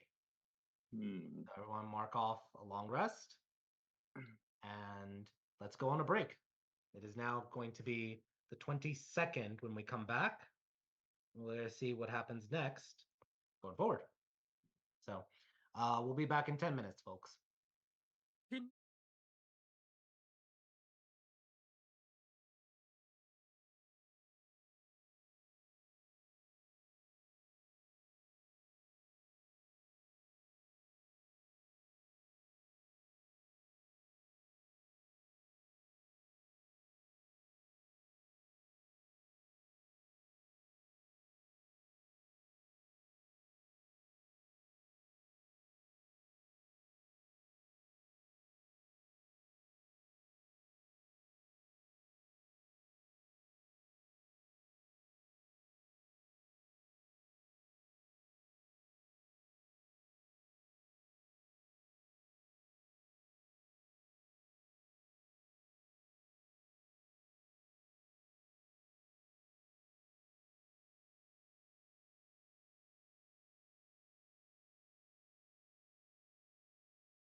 We're good. All right, welcome back, everyone. That was a good 10-minute break. Let's continue on with the story. So the group just survived an attack by 2 howlers. And that night, let's see if there's anything else the group wants to do. So let's go with yeah, Lance is away for just a moment, but Chance, is there anything you're doing the night of the 21st before the next day leading up to the 22nd? Same as previous day. Okay.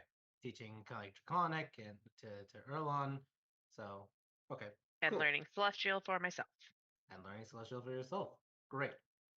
So you're able to concentrate on that. So mark off additional 8 hours for your studying for that. Or no, sorry, not 8 hours. Sorry, the 8 hours is for the athletics because you're still walking. So for your con training, mark off 8.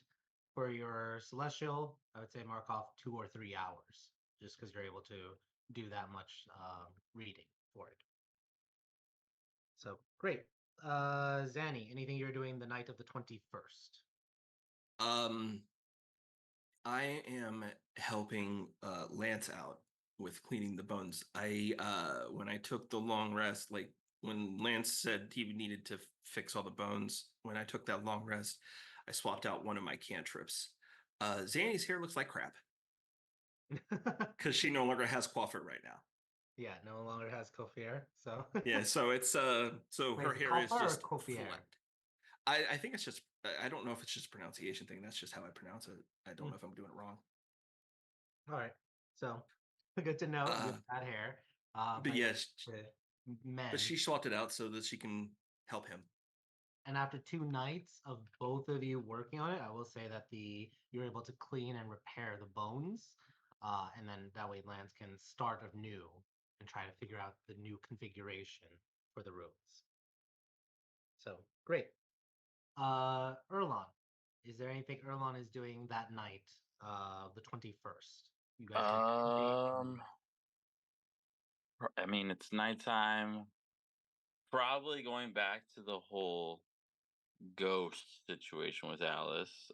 Now that it is night, probably a little worrisome, knowing that he's being constantly watched now, and not the way he likes to be watched. So you start a conversation with Alice. What do you tell her?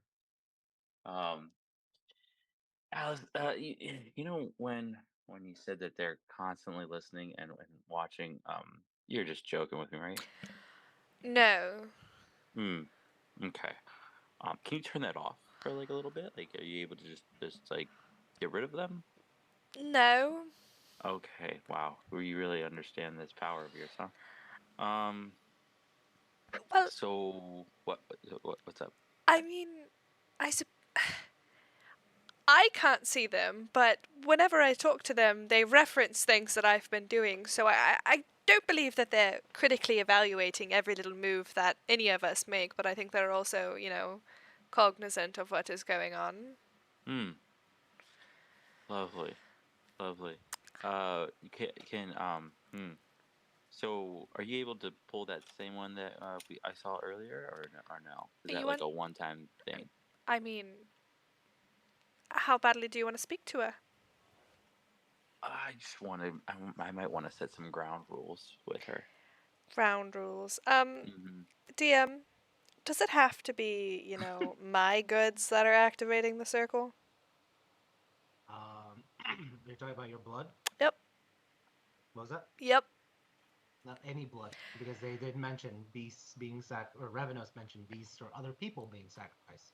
Well, Erlan, darling, the problem is that I'm just all really spent on blood, so if you really want to talk to Aisha again, then you will have to be the blood sacrifice. You said blood sacrifice, as in Yes. what? Hold on. What did you kill in order for us to show up last time? I didn't say, how much blood had to be sacrificed, did Oh, I? okay. No, not at all. No.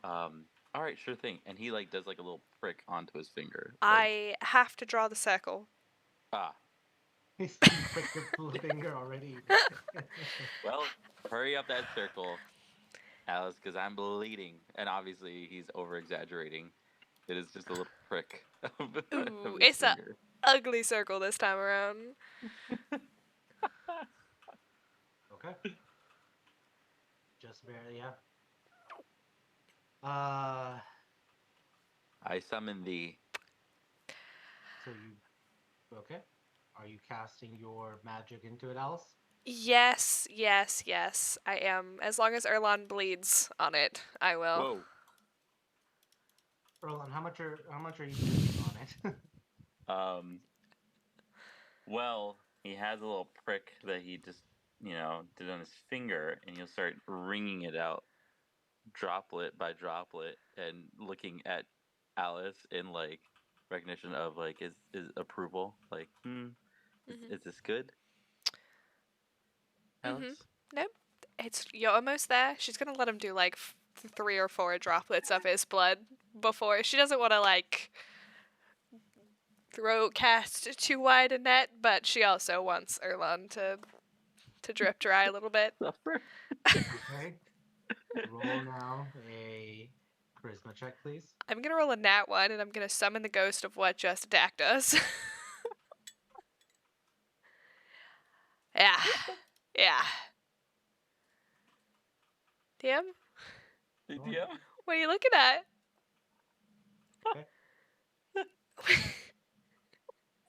Can I put my charisma in there? Cast your charisma into it, and with 4 drops of blood, a screaming spirit emerges in there, hollowed and looking starved and thirsty, and begs, "Water! Water!" towards What the hell? Erlon. Alice, this is not what I asked for. Alice is going to pull Erlon back. The creature tries to cross the threshold, and you can start to see its fingers are starting to curl into claws. She is going to push Erlon out the door and tell him to go find salt. She doesn't care where he gets it from. What fuck? You're gonna wait for salt? No. Alice is going to very sternly tell this spirit off and to get on out of here. Roll a intimidation check. Oh my god. Good. What is happening? Why can't? Why? Hold on. Okay. Are you gonna use anything for it? Hold on. If I see her trying to intimidate this thing, I'm going to step in as Big Red and try to intimidate this thing. No, How's Erlon, we Erlon need going to salt.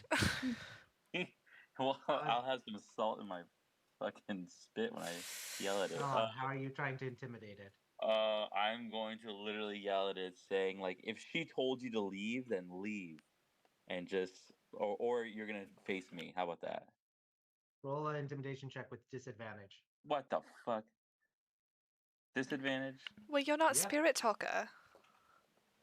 Well, I could Penny, speak yes, you Necrotic. start to hear it. Okay. You flex and you kind of like pull out your axe, and it kind of like curls its teeth. You can almost start to see it turning into something else before it lets out one more scream, almost a wail before it vanishes. Huh. Okay. See that, Alice? Yeah, no, that was very good, Erlon. So new problem. What do you mean problem? Well, yeah, that wasn't even what I asked for. That is. No. Zanny comes bursting in. Entering the scene, yep. So What the fuck did you do? you remember that whole conversation we had about the potential for a fiend occurring? You've got to be shitting me. So I may She have just been turns around messing. and walks back out. No. I don't want to hear it. Zanny! It's gone. She's gonna look at Erlon and she's gonna say, "I'm very sorry. Look, I didn't think adding 2 more droplets of blood was going to cast the net that wide. 4 droplets of blood. I said 3.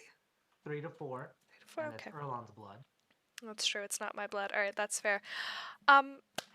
So next time I should probably bleed on the circle because they're my ghosts. I didn't think that one through. I'm still learning. I thought if I could go, a blood offering, Aisha, please, grace us with your presence, it would not go that poorly, but we have to also remember we're in the middle of the desert and there's probably a lot of dead people very nearby.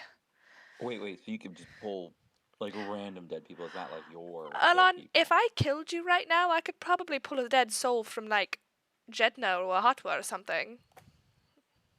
Perhaps even the Rhea. I don't know how far it reaches. Okay. Well, Also, that was fun. we're going to need a little bit of salt. Perhaps a lot of salt. Perhaps Next a whole time. bag of holding full of salt. Did you see him? He was definitely going to get out of there. I was not going to be able to stop him. So what would happen if he did get out of there? Well, have you ever heard of a, fiend before? I'm about to find out if I've ever heard of a fiend before. You Religion check? fought a fiend. No, is it gonna be religion check? Roll a religion. I was about to say I might even put disadvantage on that thing. 12. Yeah, you just fought a demon. You're aware of what a fiend is. Okay. One of those. So we'd be fucked. No, he wouldn't be fucked. It'd only be one. And, well, honestly, Elon, this has proved invaluable as a learning experience, to be completely honest. This was bound to happen at some point, and honestly, I'm happy it happened in the middle of a desert, in a controlled environment, with such a strong person by my side. Alice, I agree with you on that, but I spilled my precious blood They don't keep for it. that thing. Elon, darling, look, I promise. Tomorrow night, I will do the ritual properly, 1 drop of my blood, and I will even take a short rest afterwards if you would like 20 minutes with Aisha instead of 10. Okay. But we're inviting Zanny, because Zanny apparently knows a lot more about this stuff than I do. Her grandfather may have dabbled in the spiritual arts, but not the blood spiritual arts, so we're really in uncharted territory, darling. Oh, well, let's just keep on chugging away and just learn together. Yes, well, of course. What could go wrong? What could go wrong is a great answer. All right. Good night, Alice. And if you're able to, just tell your spirits to leave me alone. I'm sure Aisha will never do that. I'm sure she's quite keen on you now, darling. She is certainly a special one, that girl. Yeah, I know she doesn't like poking. Most women don't. I really don't know what you and Eloquin get up to, but perhaps a little less poking for women you're just meeting. All right. I don't poke women. I poke ghosts, apparently. Sure. Conversation's gonna have to happen where it's like ghosts are people too. Hashtag ghost rise. Good night, Elon. And I apologize for miskilling you. Oh no, it was kind of used to it at this point. Lance. Incidentally, Lance, Zanny helped you to completely clean your bones, restore the goblinoid bones, so you can now actually start trying to experiment and figure out what it is. Perfect. He spends all night doing that because he's busy and distracted. Yeah, that's what you spent the night for, like the 21st. The 20th and 21st has been basically, it's easier to carve bones versus every minute 1 inch Yeah. of bones over and over again to restore them. So great. All right, and then Alice, you did that with Erlon, that whole scene. So I think that covers it. All right, day 3 on the road, the 22nd. Let's roll for. Let's roll for Zeta, the survival check. You feel like you are reaching like the halfway point or further than the halfway point. You may be getting closer towards now Zarek's side of things. But let's see if Zeta can roll for things. She's getting my go fight win. Go fight win. Yep. Roll me a d8, Alice. Why? Just for fun. It's not fun. It's never fun. It's a 29. That's a good roll. Yeah, because she's good. All right. It's a team effort. So, with that being said, let me just pull up stuff. Let's check Zanny. Who's number 4? Yeah, Alice, actually. Alice, roll a d100. I hope you guys like fiends.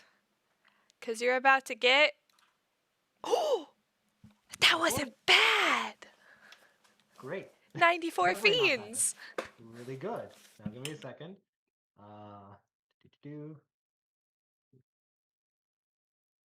All right. Let's see. It's a gift for Lance. We find a dead body and there's like 10 completely clean skeletons. No, we come across Ooh, a a salt mass mine. grave. Ooh, salt mine. Yes. A little bit of natron salt out in the desert. Salt mine. All right. So, throughout the let's go into the morning side of it. Very quickly, Lance, are you doing anything in the morning that's special or otherwise different? Nope. Cool. Chance, are you doing anything different that morning? No. Cool. As Erlon, doing anything different that morning of the 22nd? Working out, In the looking wagon? at Chance, trying to pull her to work out. Roll a persuasion check. You said persuasion. Yeah. All right. Chance, you're not going to come willingly? Okay. I mean, I'm already working out. I think that persuasion is with you versus. Oh, you're doing it. He gives a slightly persuasive argument, like, come on into the wagon, do some push-ups or sit-ups, anything other than cardio of walking. Anything but cardio, please. So, Chance, you can determine You're the whether or one not that needs to really- do more cardio. Maybe you should come out here. Fuck. That's not very persuasive. But you Fine. want me to know roll what? for If it? it's Go ahead, roll for it, Chance. Oh, God. It's a roll off. When the wagon is Oh, you actually win. I rolled terribly. Yeah, that's what I was gonna say. Chance is like, you know what? Fine. Anything to beat Holy them shit, I just thought she was plus 11. You're right. Yeah, like I had to roll really low for you to win, and I did. And you Yes. did. The dice have spoken. So there's a while where Chance takes a breather, not walking, and is able to do push-ups or sit-ups in the wagon. Phenomenal. Awesome. That was something different. Zanny, anything different you're doing that morning of the 22nd? Just that now that the bones are fixed, she's fixed her hair. She's taken that back. Gotcha. Perfect. And then Alice, anything different you're doing in the morning? Yeah, I have a logistics question. All right. How long does it take to speed read a book? Because I've been speed reading this book. Am I done with it? I think you are. This is which book is this specifically? The Celestial one. Then you have a good understanding on Celestial. Yeah, I would say you have a good understanding. I would say this is the beginner's one, so you can speak beginner level. Okay. Out of my 666 required hours, I like that number. My int and wisdom modifier's never going up because of that. How many would that put me down to? Let me roll for it. You never actually gave me a number. I got to the third book. You were just like, you have an intermediate level, and I'm like, I don't know what that means in terms of how much longer I have to do it. That's me with Rian right now. I'm just like, I think I'm close to being done with Rian. Yeah. Okay. So the beginner level, you can speak basically anything with regards to like hi, hello, the basics. So we're gonna for a moment put a pin on like an exact number for it, but you can basically speak beginner level like broken celestial. Okay. 100%. That's first year of language celestial in like a university. So you can speak celestial, just Now, very, very broken. I learned how to speak Latin pretty easily in 1 semester, and in 2 semesters I was doing pretty darn well. Where is that in regards? Okay. Let me You think. took first year Spanish in high school. Okay, so... There are 5 books in this set. I gave you the that's- first book. Hola, mi nombre Or no, there's es 1, 2, 3, Alice. 4. Yeah, there's 5 books. Yep. So, ¿Cómo te Chance, you can llama? you're intermediate. You basically can carry a conversation. You just can't go into too much detail at this point. But for you, Alice, I would say you've been studying Rian very diligently, practicing it very diligently. I would say you're almost completely mastered it. So you can speak it without any. You still have an accent in Rian, but you can speak it. You just haven't mastered it. Rad. Okay, so that does that all that just for me to ask. Does Zeta know Celestial? She's Do a I? No. she's a not Zanny, Zeta.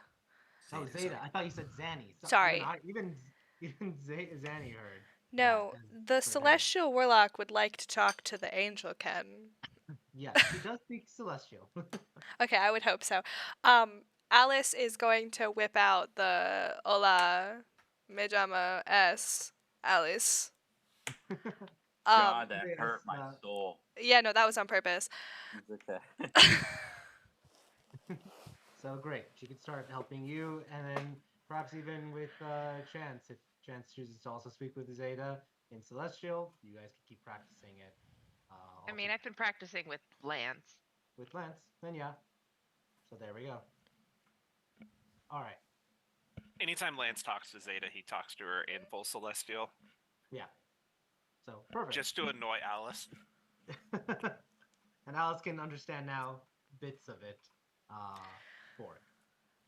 ¿Dónde está la biblioteca? Yeah, exactly. She doesn't know what that means, but she knows how to say it. I think we determined mostly that the Chance, at least, is because she's read. Well, she would have read just about all the books, unless you told her to stop. Well, you told me to stop, but she was reading the books, so her problem is just like her pronunciation. She can understand. Her pronunciation is terrible. Yeah, which is why she's trying to talk more. There we go. Which is what Ike does for Red with his Draconic. Yeah. Ike sits there and then smacks his hand every time he says something wrong in Draconic. Except that Erlon is not learning from a book. Erlon is just learning verbally. Yeah. He's not going to be able to read or write it. He's going to have the opposite problem. He's going to look at the words and just be like, I have no idea what that means. I can't read it. He gets 10 words a night, and then Ike just sits there until he knows those 10 words. So, Zeta is able to stop the group and say that she's found some tracks for the Kruthix that you guys are hunting.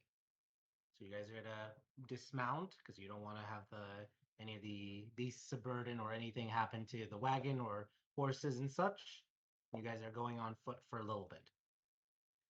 Zeta is going to cast Pass Without a Trace, but I want everyone to also roll a stealth check for me, please. Don't be suspicious. Don't be suspicious. Yep. Lance is suspicious. Lance is suspicious. It's because his cloak won't stop billowing, okay? If you Right? make that My thing stop God. billowing, you'll be covert. No, anytime somebody God. says this name, hey Lance, he just stands up, full stand up, and cloak billows. Yes. The worst stealth I've ever done in my life. Erlon is just like, come out and fight Big Red! Big Red's coming to you live! Fuck. Welcome to the Thunderdome, ladies and gentlemen. He's like Ellis was with like, are we there yet? He's like, we're there! We're there! He's been he's been charging into battle. Yeah. So that is one fail for Erlon. But then Zeta rolled a 31, Zanny a 29, 31. Chance a 30, Jesus. and Lance a 23, Alice a 31. Can't relate. So you are the only loud one, Erlon. But fortunately, the Pass Without a Trace also has like a muting ability. And eventually someone just clasps their hand around your mouth and says, be quiet, we're hunting Kruthix. No. So let me go up to the new map. Jeez. And give me 1 second.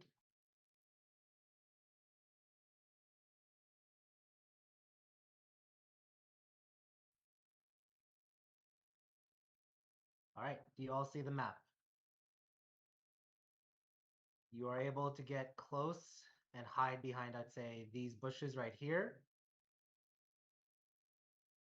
And you see there are a bunch of these Kruthiks, these monstrous creatures that are feasting on some corpse. They've very basically eaten most of it. Sorry, Lance. But yeah, they're just devouring into it, and you see several of the other swarms. Also the same looking, but just medium size. Okay, guys. I need one big one and one small one. Lance, you kind of broke up there for a bit. Can you repeat that? Oh, I said, okay, guys, I need one big one and one small one. Fuck now. I could.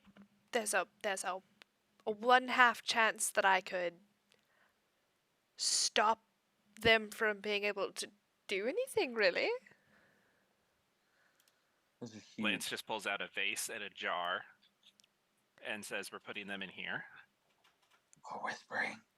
Yeah, you guys are whispering or telepathy, I'm assuming. Yeah. And mind you, I'm moving the tokens until you say when. The tokens are still moving and spreading out. So you'll When? Okay, you're attacking. I can. No, that's not what I meant by when. What the? When you say, okay, when you want to cast a spell or attack, say when. Otherwise, I'm just moving the tokens about. We don't want to. Alice is, while we're doing this, attempting. She's like, okay, hold on. I have names. I didn't write her name down. What's number 8's name? Is it Renoa? Number 8? Yeah. Yeah, Renoa. Yep. Okay.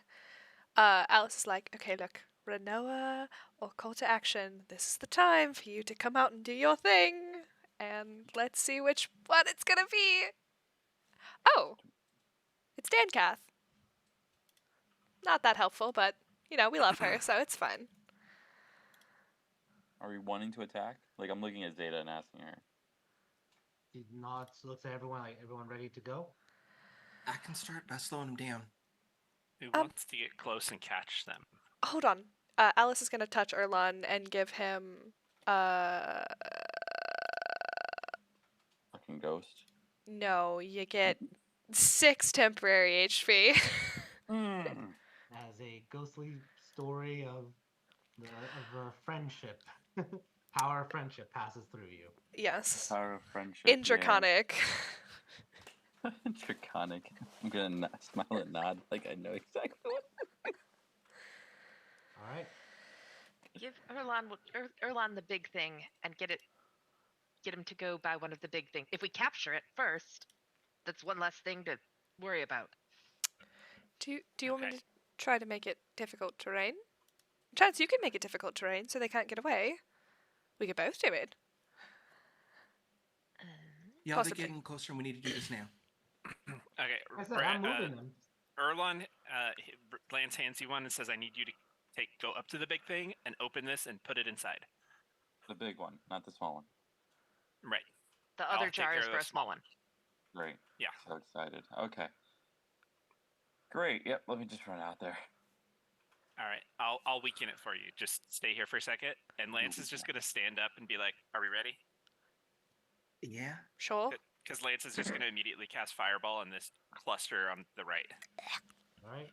Right where that pit is, actually. Notice Zeta uses her 3rd level spell, and her bow, already magical, now lights up with fire as she casts Fire Arrow on it, so that she can just keep adding more damage modifiers. And right where that box was, Lance is going to cast a Fireball. Let's kick things off. We're gonna do a surprise round. So let me get initiative. Everyone roll initiative, please.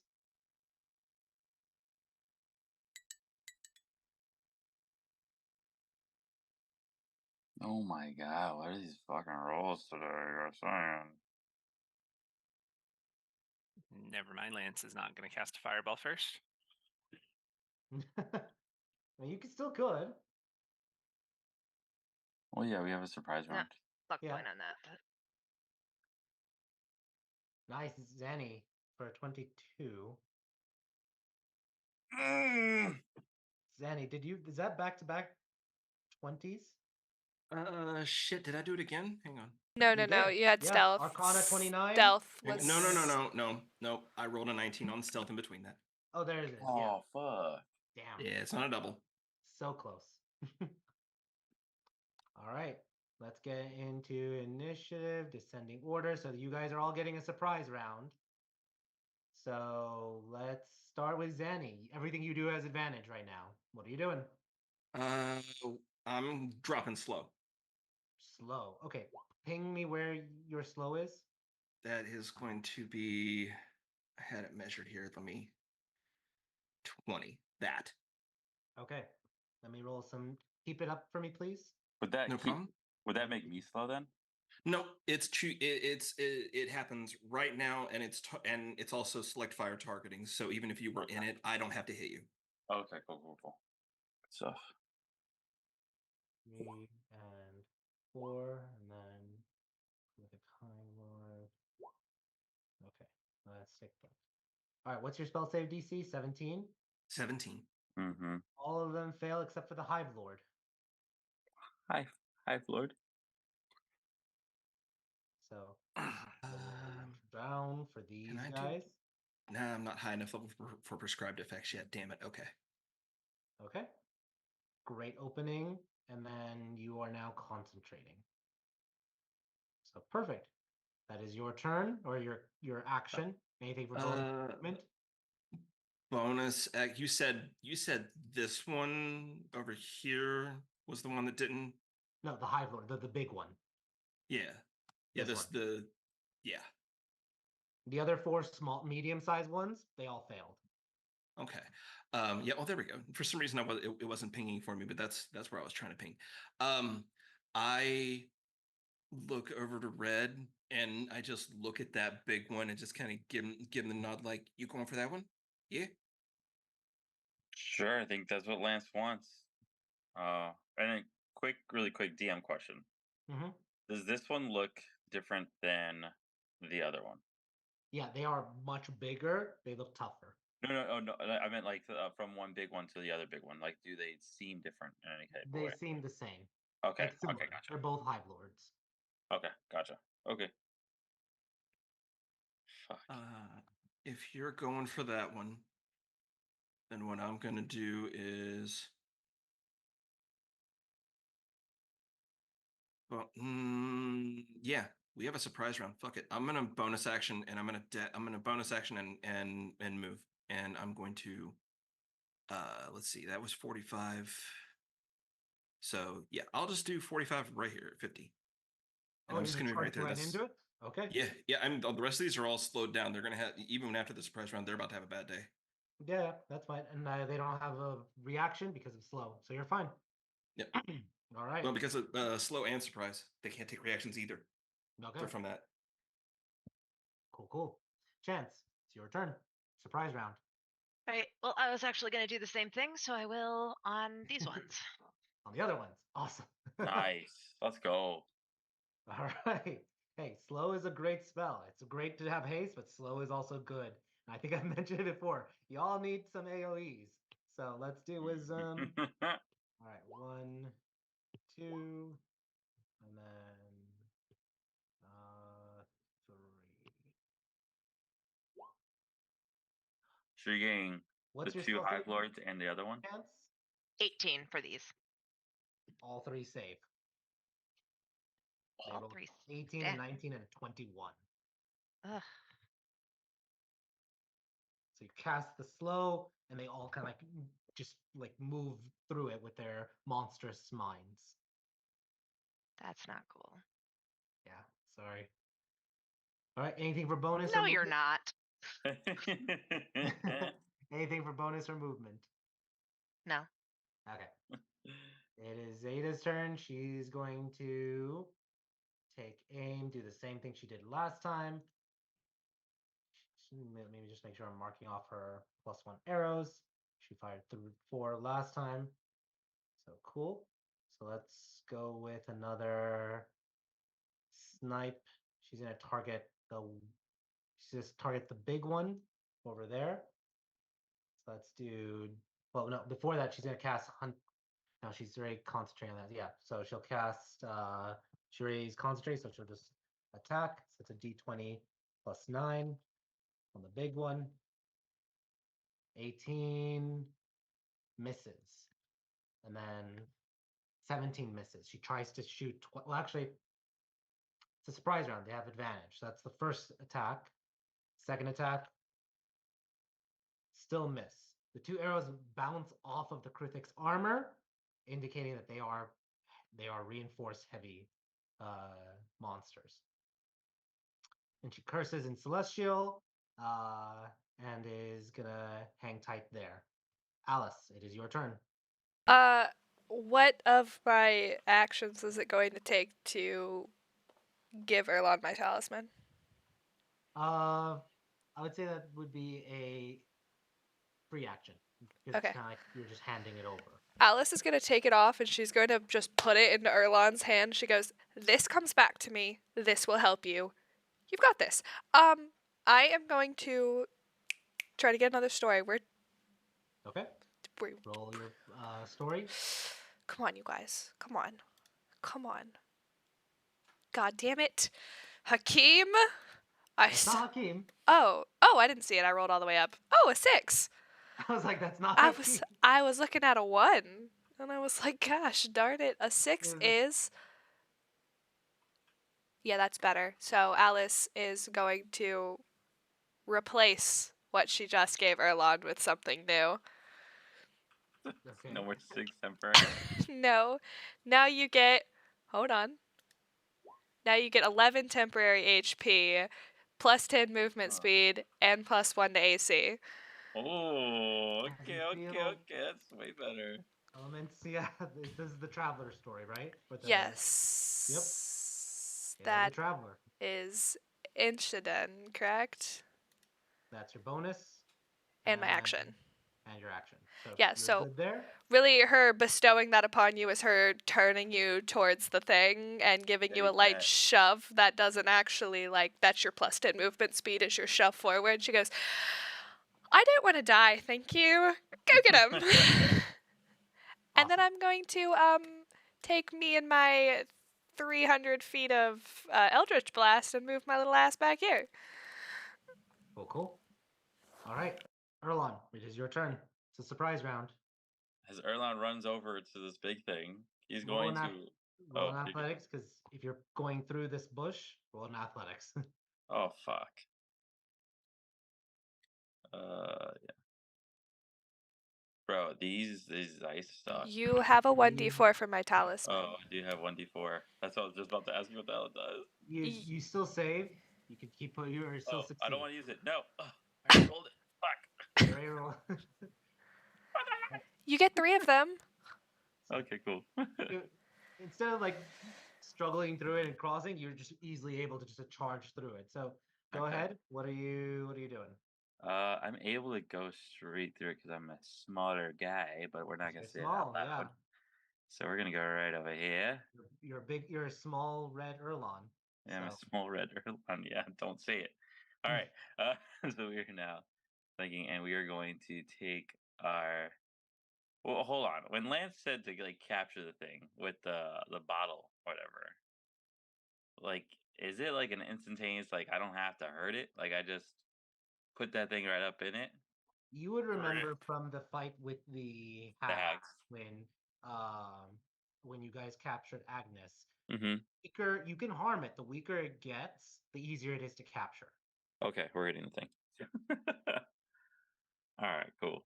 So we got all our movement down through 50. We are going to rage. Bonus action rage. Yeah. Awesome. We're going to reckless on that, and then you don't need a reckless. Oh, I don't need to because we have surprise round. Yeah. So we're good. And you have flanking. Flanking. All right, so we attacking. We attacking right now. All right, go ahead and roll your first attack. Okay, well, one of them was a 1. Hits. Roll damage. All right, roll. That's a fucking 16. 16 damage. Excellent. That's your first hit. Roll That's a second first. attack. Yep. 19 hit. 19 misses.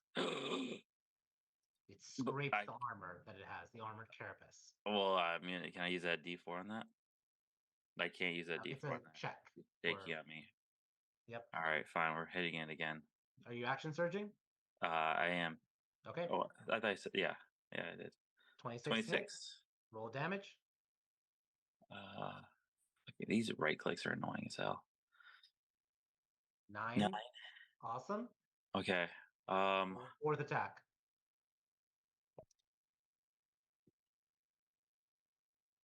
Oh, that's a nat 20. That's a crit. Awesome. Roll your attack, your damage. All right. If it lets me. Come on. And this is a crit, so it's an automatic plus 12. 22. Well, you already added in there. So, yeah, 22 points of damage. Awesome. Just boom, right into its armored back. It's screeching and hissing in pain. Looks like you basically halved its health right now. Okay. So, all right. awesome. Cool. That is your turn. Lance. Everything. Yep. Surprise round. What are you doing? Well, I can't do what I was going to do now because too many people are in the way. Well, you like hurting people, Lance. So I guess instead of attacking all of them, I'm just going to be able to get these 3 over here on the left. Oh yeah, please, yeah. So I'll cast Fireball over there. All right, awesome. Dexterity checks. First dexterity saves. 1, 2, and then 3. What's your spell save? 17? Yeah, they all fail. They all take 27 fire damage. And they're screeching in pain as they're caught on fire. All right. Movement. I'm going to move to the edge of the bush and hurl the bag and tell the bones to get out. Okay. So like over here-ish. Did you guys leave Billy behind? I think you would have. Because you left it with all the others. So, all right. There we go. Awesome. That is their bonus action to start crawling out. And there we go. All right. Normal initiative. Zanny, you're up. Alrighty. Trying to. There you are. I need. What is the radius on you? 20-foot radius on you. I'll take 1 step over here.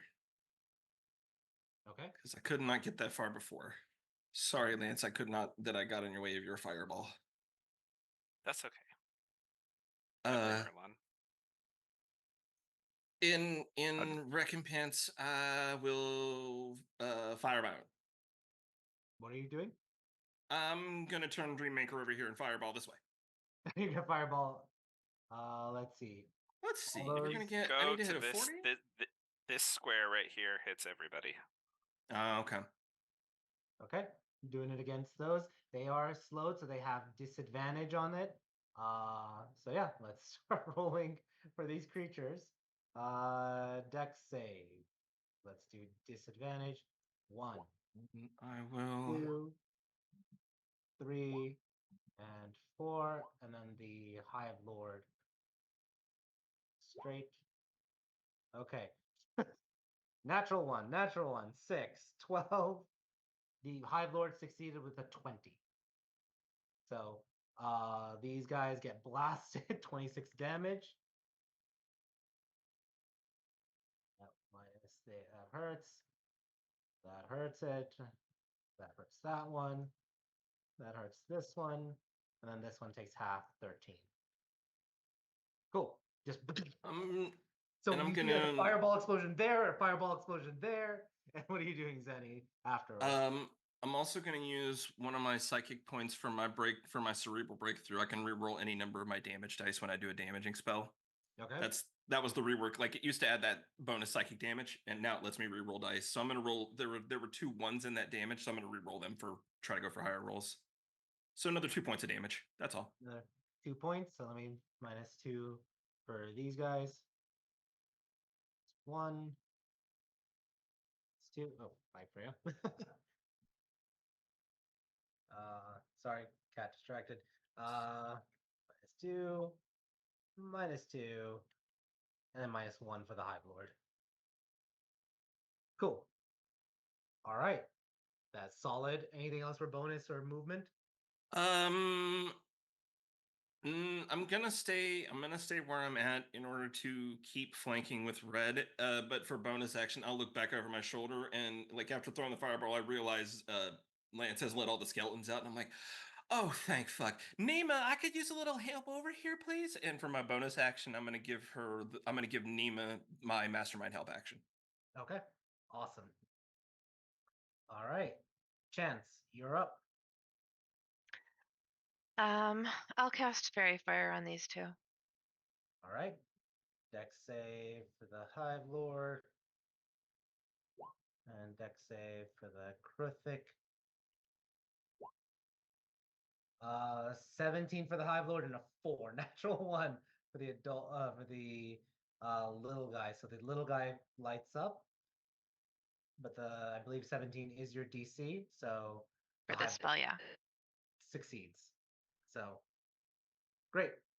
You're now concentrating. So perfect. Great. All right. Cool. It is now Zeta's turn. Zeta, realizing that these are heavier hitters, she's not going to do sharpshooter, but she will start picking things off with her longbow. Normal attack. She's going to target the little guy that's right now glowing. So let's roll 1d. Actually, no, she'll do. Yeah, she'll do sharpshooter one more time on it because she has advantage on it. So roll 1d20 plus 9. 19 hits. And let's see. 1d20 plus, sorry, 1d8 plus 18. And then also a d6. So she does a total of 20 points of damage and kills the little adult Kruthic right over here. So this one is killed. She's then going to aim and normal shoot at the other little Kruthic. Plus 13.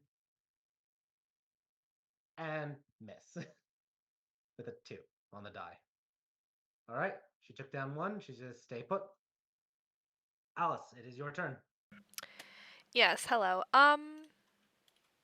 Perfect. I am going to bang into the room that big bad boy that is in front of Erlon, the Hive Lord. All right, roll your attacks. Oh, I gotta find it. Where's it at? Wait. What's it called again? Eldritch Blast, is that what you're doing? No, Scorching Ray. There it is. Sorry, I renamed my item the Tiara of Bang into the room, so I forget what the spell's actually called. Scorching Ray. It's 3 attacks, correct? Correct. Okay, 1. Oh boy, this is going really well. 16, 15, 13, all miss. He just overshoots them. I was just gonna sit down on the ground and cry. I'm just kidding, she's not, but that's how it feels right now. Okay, well, go team. Break. All right. No bonus action, so all right. It is now the Hive Lord's turn. The Hive Lord, this one is gonna attack Earl. Let me just see which one it would attack.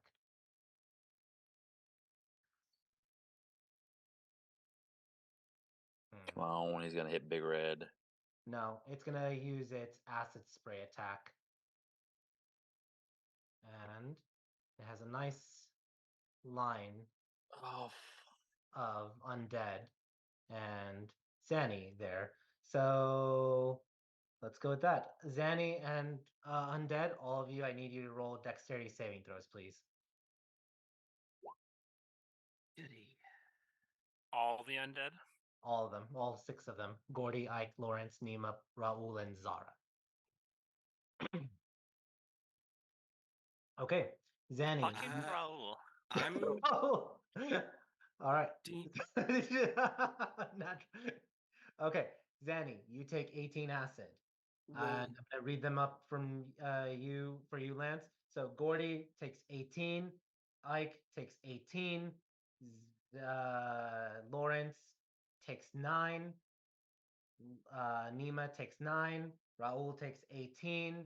And then Zara takes 9 acid damage.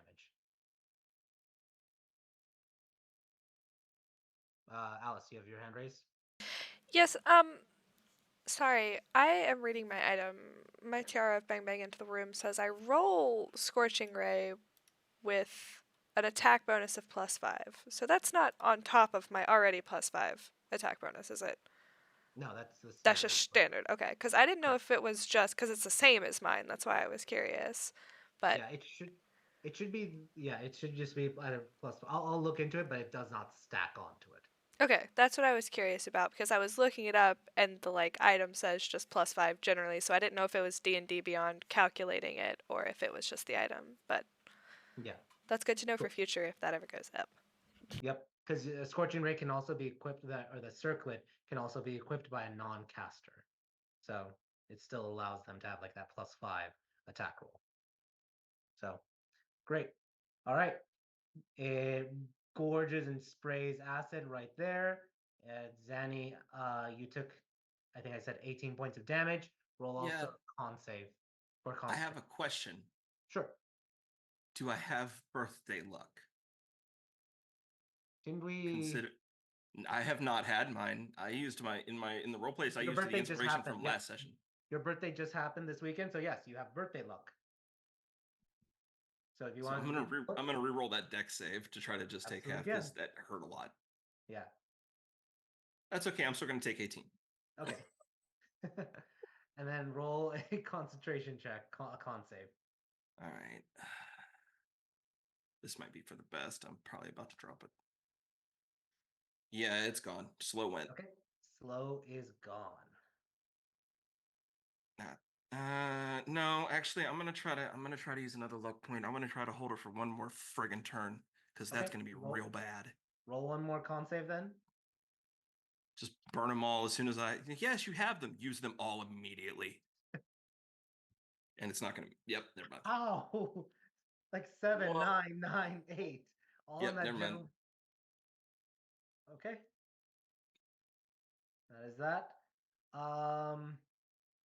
Yeah, this Krithik, seeing kind of all the skellies come out, is going to do the same thing and is going to acid spray. So targeting specifically, let's going to move first one step forward. Let me see if the cone, how long is the cone?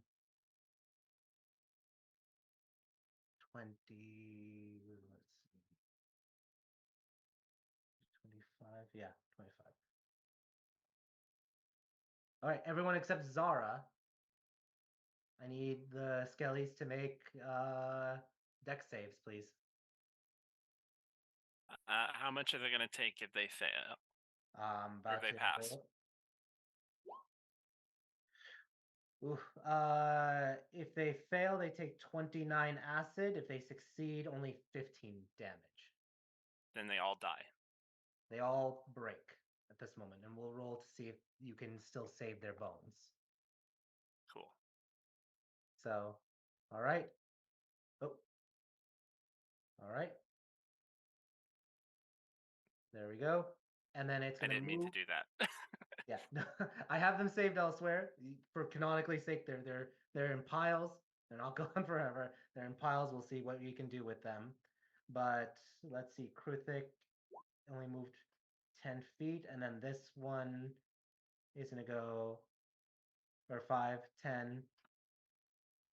Actually, it'll pause and it's gonna dive and burrow underground and disappear for a moment, as it has a burrow speed. All right. Let's see. Okay, that's the Hive Lords. The other normal adults it's their turn. 5, 10, 15, 20, 25, 30, 35, 40. Gets right up to you, Zanny, and is going to attack. And it's going to attack with 2 stab attacks. So 1, 2. 22 and a 15. I assume the 22 hits, 15 misses. The 15 is my armor class. They both hit. So they both hit. So you take a total of 15 piercing, 6 and 9. Have them go. All right, nice. I will. I'll reaction and use a point on the 9 to reduce it by 5. Okay. Cool. The other Krithik is going to go over to Erlon. He's going to stab. That's a 12 and a 21. You take the 8 reduced to 4 piercing damage for you, Erlon. Go 4 damage, okay. Yep. These two are going to flank Oh, Zara. What was that? yeah, the one that missed, can I use the superiority die on it? Oh, yeah, because you can do the repose attack. Go ahead. Yes. Roll. So, oh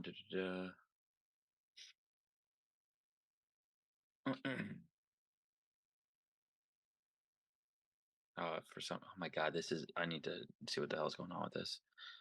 It's just a regular roll, correct? Yep. Well, hopefully you roll at 1 point. There it goes. All right. It looks like you rolled it with the. Yep.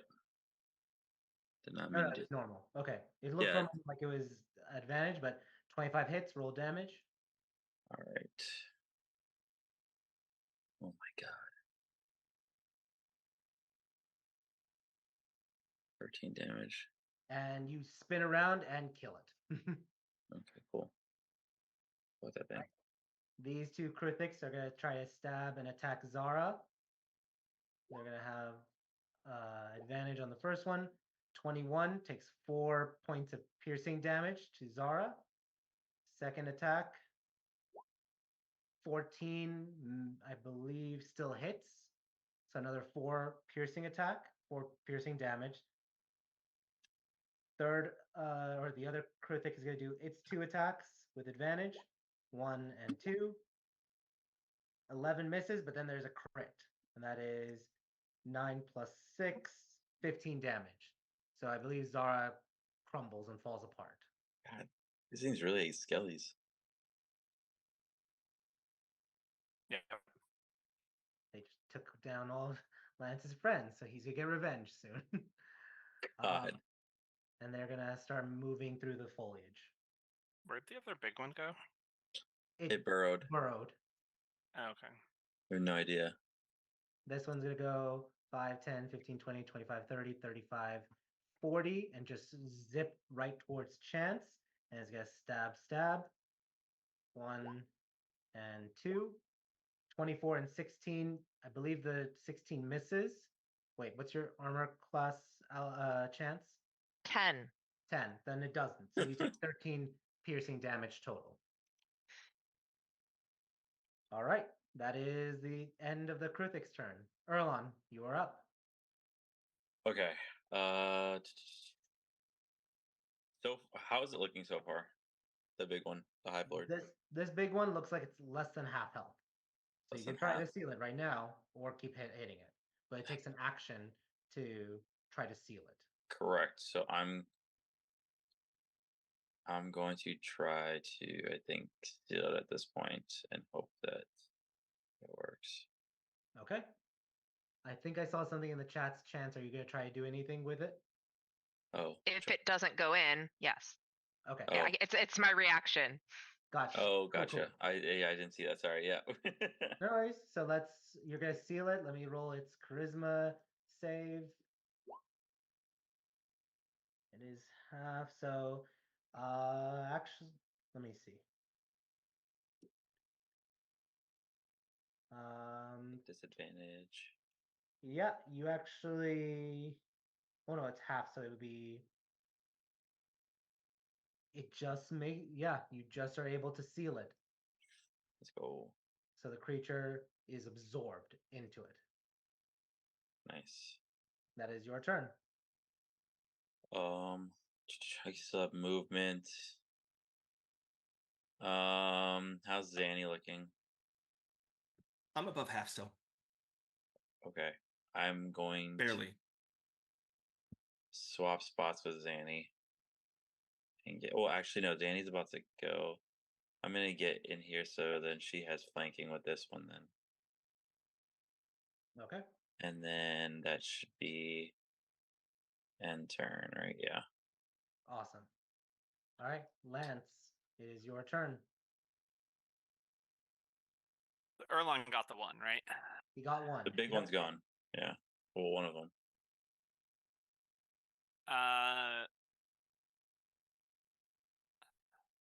Okay. Lance is gonna hand Chance the vase and say, "Hey, grab that one." We really are That's in front of you. Pokemoning the shit out of this. I mean, you could do it now, but okay. No. Doesn't want to waste his turn.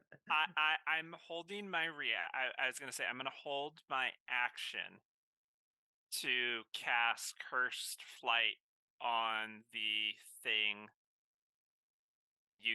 using distance spell if it pops up within 30 feet of me. Okay. The big one, the other big one. Yep. That's why I'm. All right. I had a plot reason behind there. I want to make the other big one Squash. be a non-factor or a comet, one of the two. Because it was the one that melted most of your friends. So yes, when we're done, it's going to be like Zeta. you're buffering, Lance, but I get it. In 10 minutes, there's going to be a crater here. Yeah. All right. And I don't have any people to bonus action, so that's it. Okay. Cool. Zanny, it is your turn. I think we're gonna just do some. There's a lot of attention going that way. Chance has the seal, and I'm seeing that she's probably about to go do that, so I'm not gonna interfere. Yeah, I'm just gonna turn around, trust they've got that. I'm gonna hammer down on this guy. All right, go ahead, roll your attack. And I don't think I'm even going Eldritch Blast. I think I'm just gonna Dreammaker and put a couple bullets in this guy. Cool. Roll your damage or roll your attack. Sorry, with Let's advantage. see, 1. 22 hits. Roll damage. All right, and that probably won't. Yeah. 15 misses. But 22 damage is definitely enough to kill it. You just shoot it, it goes and splatter. Okay. Just blow a hole through it, and then just look through it at Red, going, "Good job." Red has just keep like an eye for the big one. Green gooey blood on him. Keep an eye for the big one. That fucker's next, and I'm gonna give Red help action on that. Cool. All right, Chance, you're up. All right, I'm gonna open the lamp, urn, vase, whatever it is that I have. All right, let's roll a charisma save. That's a natural 20. So. And now it's a 4. I'm like, yes, a natural. Now Chance is like, how does Chance do it? Just not this timeline. And this is the invoke the timeline. Yep. I've rolled a 4. It's a save, and nope, it's a 4. She's like, she's just like, no, that's not how we're just switching a timeline. Just moving a little to the left. It's just a little, and it gets caught, and it is sealed. Perfect. All right. So that's your action. Anything for bonus or movement? I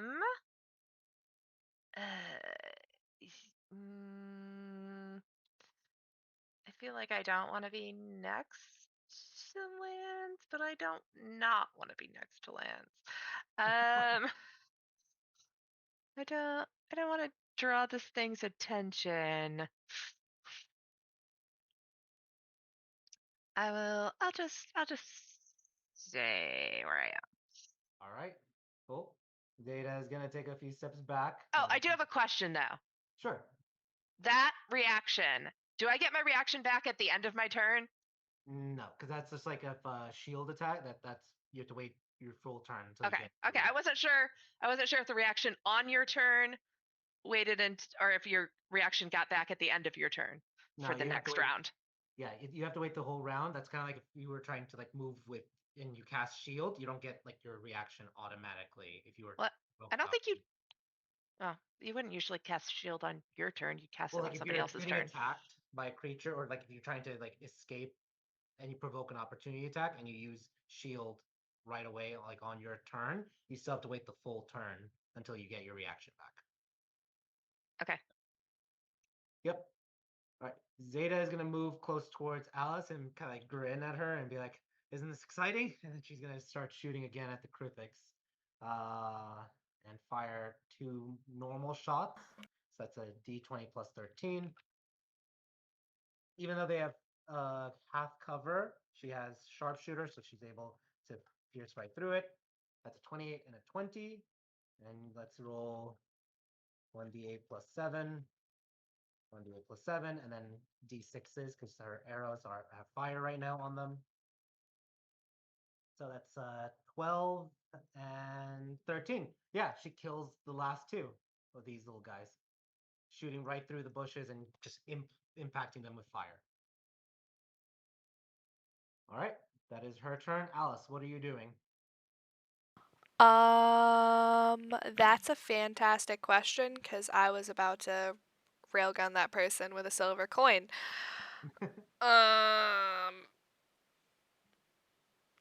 I think, where did that thing burrow under the ground at? Right here. Hold on, let me ping it. Right here. Okay. And is the ground rumbling in any sort of way to indicate a direction it might be going?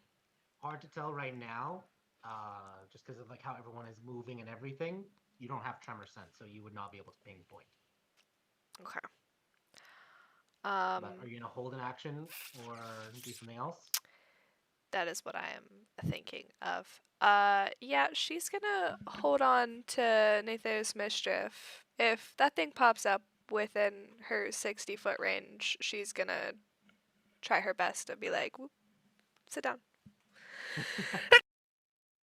All right, cool. It is now the Hive Lord's turn. Let's go. It is gonna burst from the ground for a moment, right here, and that's when 2 spells go off. Lance, you were holding it first, so it's gonna be your distance spelling it. Let me roll dex save for it. That's a 5. So it is caught and immediately elevates 60 feet up into the air.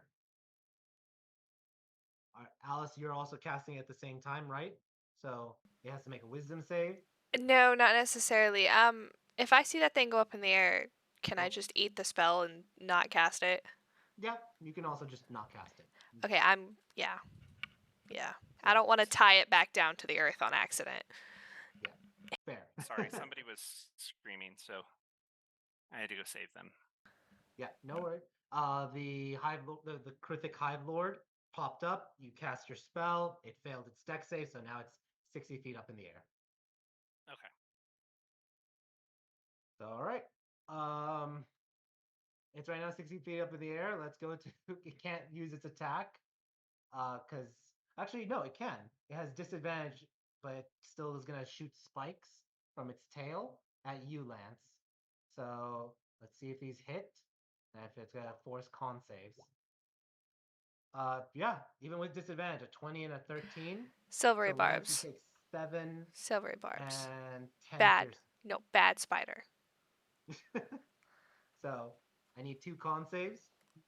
No, Both can be. I'm silvery barbing I'm gonna him. shield. Yeah. Sorry. Go ahead. You're casting shield. Alice, you're casting silvery shield, barbs. and she's casting silver barbs on the 20. Okay, cool. I'm gonna re-roll that one. 16 instead of a 20. So that still hit. Is gonna hit. So but you block the 13. So you only take 7 points of damage. I need 1 con save to maintain concentration. 10 is the DC. 9 would have failed. So You maintain concentration. Is anyone let's just go down the list. Is anyone doing any other spells or shooting at it while it's going up in the air? Let's go with Erlon. Are you doing anything? Just staring at it in amusement, I guess. All right. Fair. Lance, are you doing anything as it's floating up in the air 60 feet and is it keep flying upward? Hey, you're on camera. Say hi. Nope. We're just gonna wave, and I tell Zeta to back up. Okay.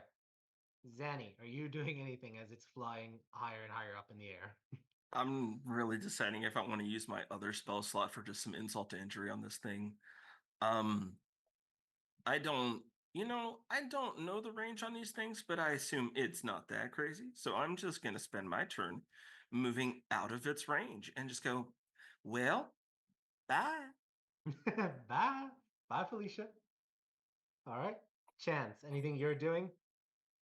Does anybody look hurt?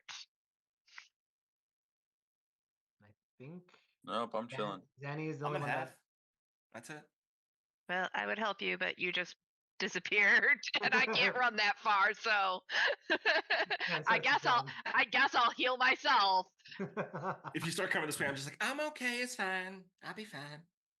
Yep. I mean, yeah, but also I'm bored. That's happening and you're bored? We're gonna So. see I'm fireworks. just putting that at myself then. Zeta is gonna try to take two like pepper shots at it. she has 600 feet is 600 range. Sharpshooters are nasty. She's just And she's no just range doing penalties. normal. So 29 hits, and let's do 1d8 plus 7 and 1d8 plus 6. So just 13 points of damage as it's floating up. And then Alice, are you doing any last like pot shot at it? Well, first off, I'm backing my ass up this direction. Yeah, there. And I'm Eldritch blasting this bad boy. All right. Bang. Hits. Less bang. Misses. 20 is its AC. So That's 10 force damage. 10 points of bang, though. 10 points of bang. All right. Lance, I'm going to ask, are you going to stay there or are you going to move? I'm gonna move back out of into an acceptable range, and I'm just gonna tell Zeta. So you heard that I took down that radiant idol with a single spell? Yeah. This is the spell. I see. So I'm going to ask you, Lance, how far up are you going to let it go or are you going to wait the full 10 minutes? No, I'm waiting till what did we figure terminal velocity was in 5 minutes? You don't know. No, we did the math last time. I know. It's 50. Oh, you reach terminal velocity in like 30 seconds or less. Yeah. Well, no, it's 500. Yeah, 50 d6, which is you'd have to get about 500 feet. It's going 60 feet up. So 60 divided by 500, 6 divided by 50 would be a minute. Lance gives it 5 minutes just out of spite. All right. He would go back and try to grab all the bones while this is happening and get them out of the way. I was about to say. He's going to be like, hey, wait, I need help. Come help me pick up acid bones. Okay. You all are able to try to help pick it up. Alice is also dragging Zeta backwards. Like, no, you need to go further, further, further. Keep coming, keep coming, keep coming. Nope. We don't After even. a certain point, yeah. We don't want to be near where that thing lands. Yep. This will also make sure if there's any more underground, they won't be there anymore. Lance, roll me 50 d6. Screw you and your hive. While it is flying through the air, can I ask Red to help me drag one of these things away so I can try to harvest it for something useful? Because this thing's got some nice chitin. Yep. Oh, show. I can do that. All right. Roll the 50 d6, Lance. Hang on, it froze. Okay. Do you want? I'll do it then, just for the sake. Oh, that is not 50 d6. I don't know what that is. That's 540 d6. That is. Yeah, I wonder why it lagged. Holy. I wonder why it lagged. 540. No, I'll roll 50 d6. Jesus. That's like. There you go. Jesus. I punched a hole through the planet. Yeah, that's like, yeah, you guys got hit with a missile. We didn't have to worry about the endless war. Lance ended the planet. Nah, that's not good. That's not planet destroy. That's you all die. That's the mushroom cloud that stops the war. Be like, okay, did you do that? No. Did you do that? No. We should stop because whoever did that, no. So, like an artillery from a mortar, it impacts and destroys 30 feet crater all around it. There's also a splash of another 30 feet, which I'm assuming, just for the sake of the story, you all got away from it. So there's a 60-foot damage area, but it took 155 points of fall damage. I assume it died. It died. Yeah. It's full, even at full HP, it was 102. So with that being said, It had 11 ones in there, but only 5 5s or 5 6s. you are able to successfully capture 2 critics. And I will say, we'll end the session there with you being successful with it all. What was Zeta's reaction to it when it crashed? I'm impressed. Yeah. She's so unimpressed by that. I didn't know how much damage it would do the first time. That's why that random crater in Tamash might have been my fault. So now you all have a decision whether you want to give Zeta the urn and the jar and have her return back, or if you guys keep going to Zarek, or if you guys keep going to Zarek altogether and then find a way to send it back. Question for her: if we sent them back with her, would we get in trouble for not coming back right away? She has no idea. That's basically a gamble from your guys' part. Okay. So we can discuss in the chat. Yep. I guess. But let's end it there. So thank you all, everyone, for an exciting session 57. We'll see next time what happens. Session 58 as you guys keep pushing forward to Zarek. So till next time, everyone. Have a good night. Bye. You guys, night.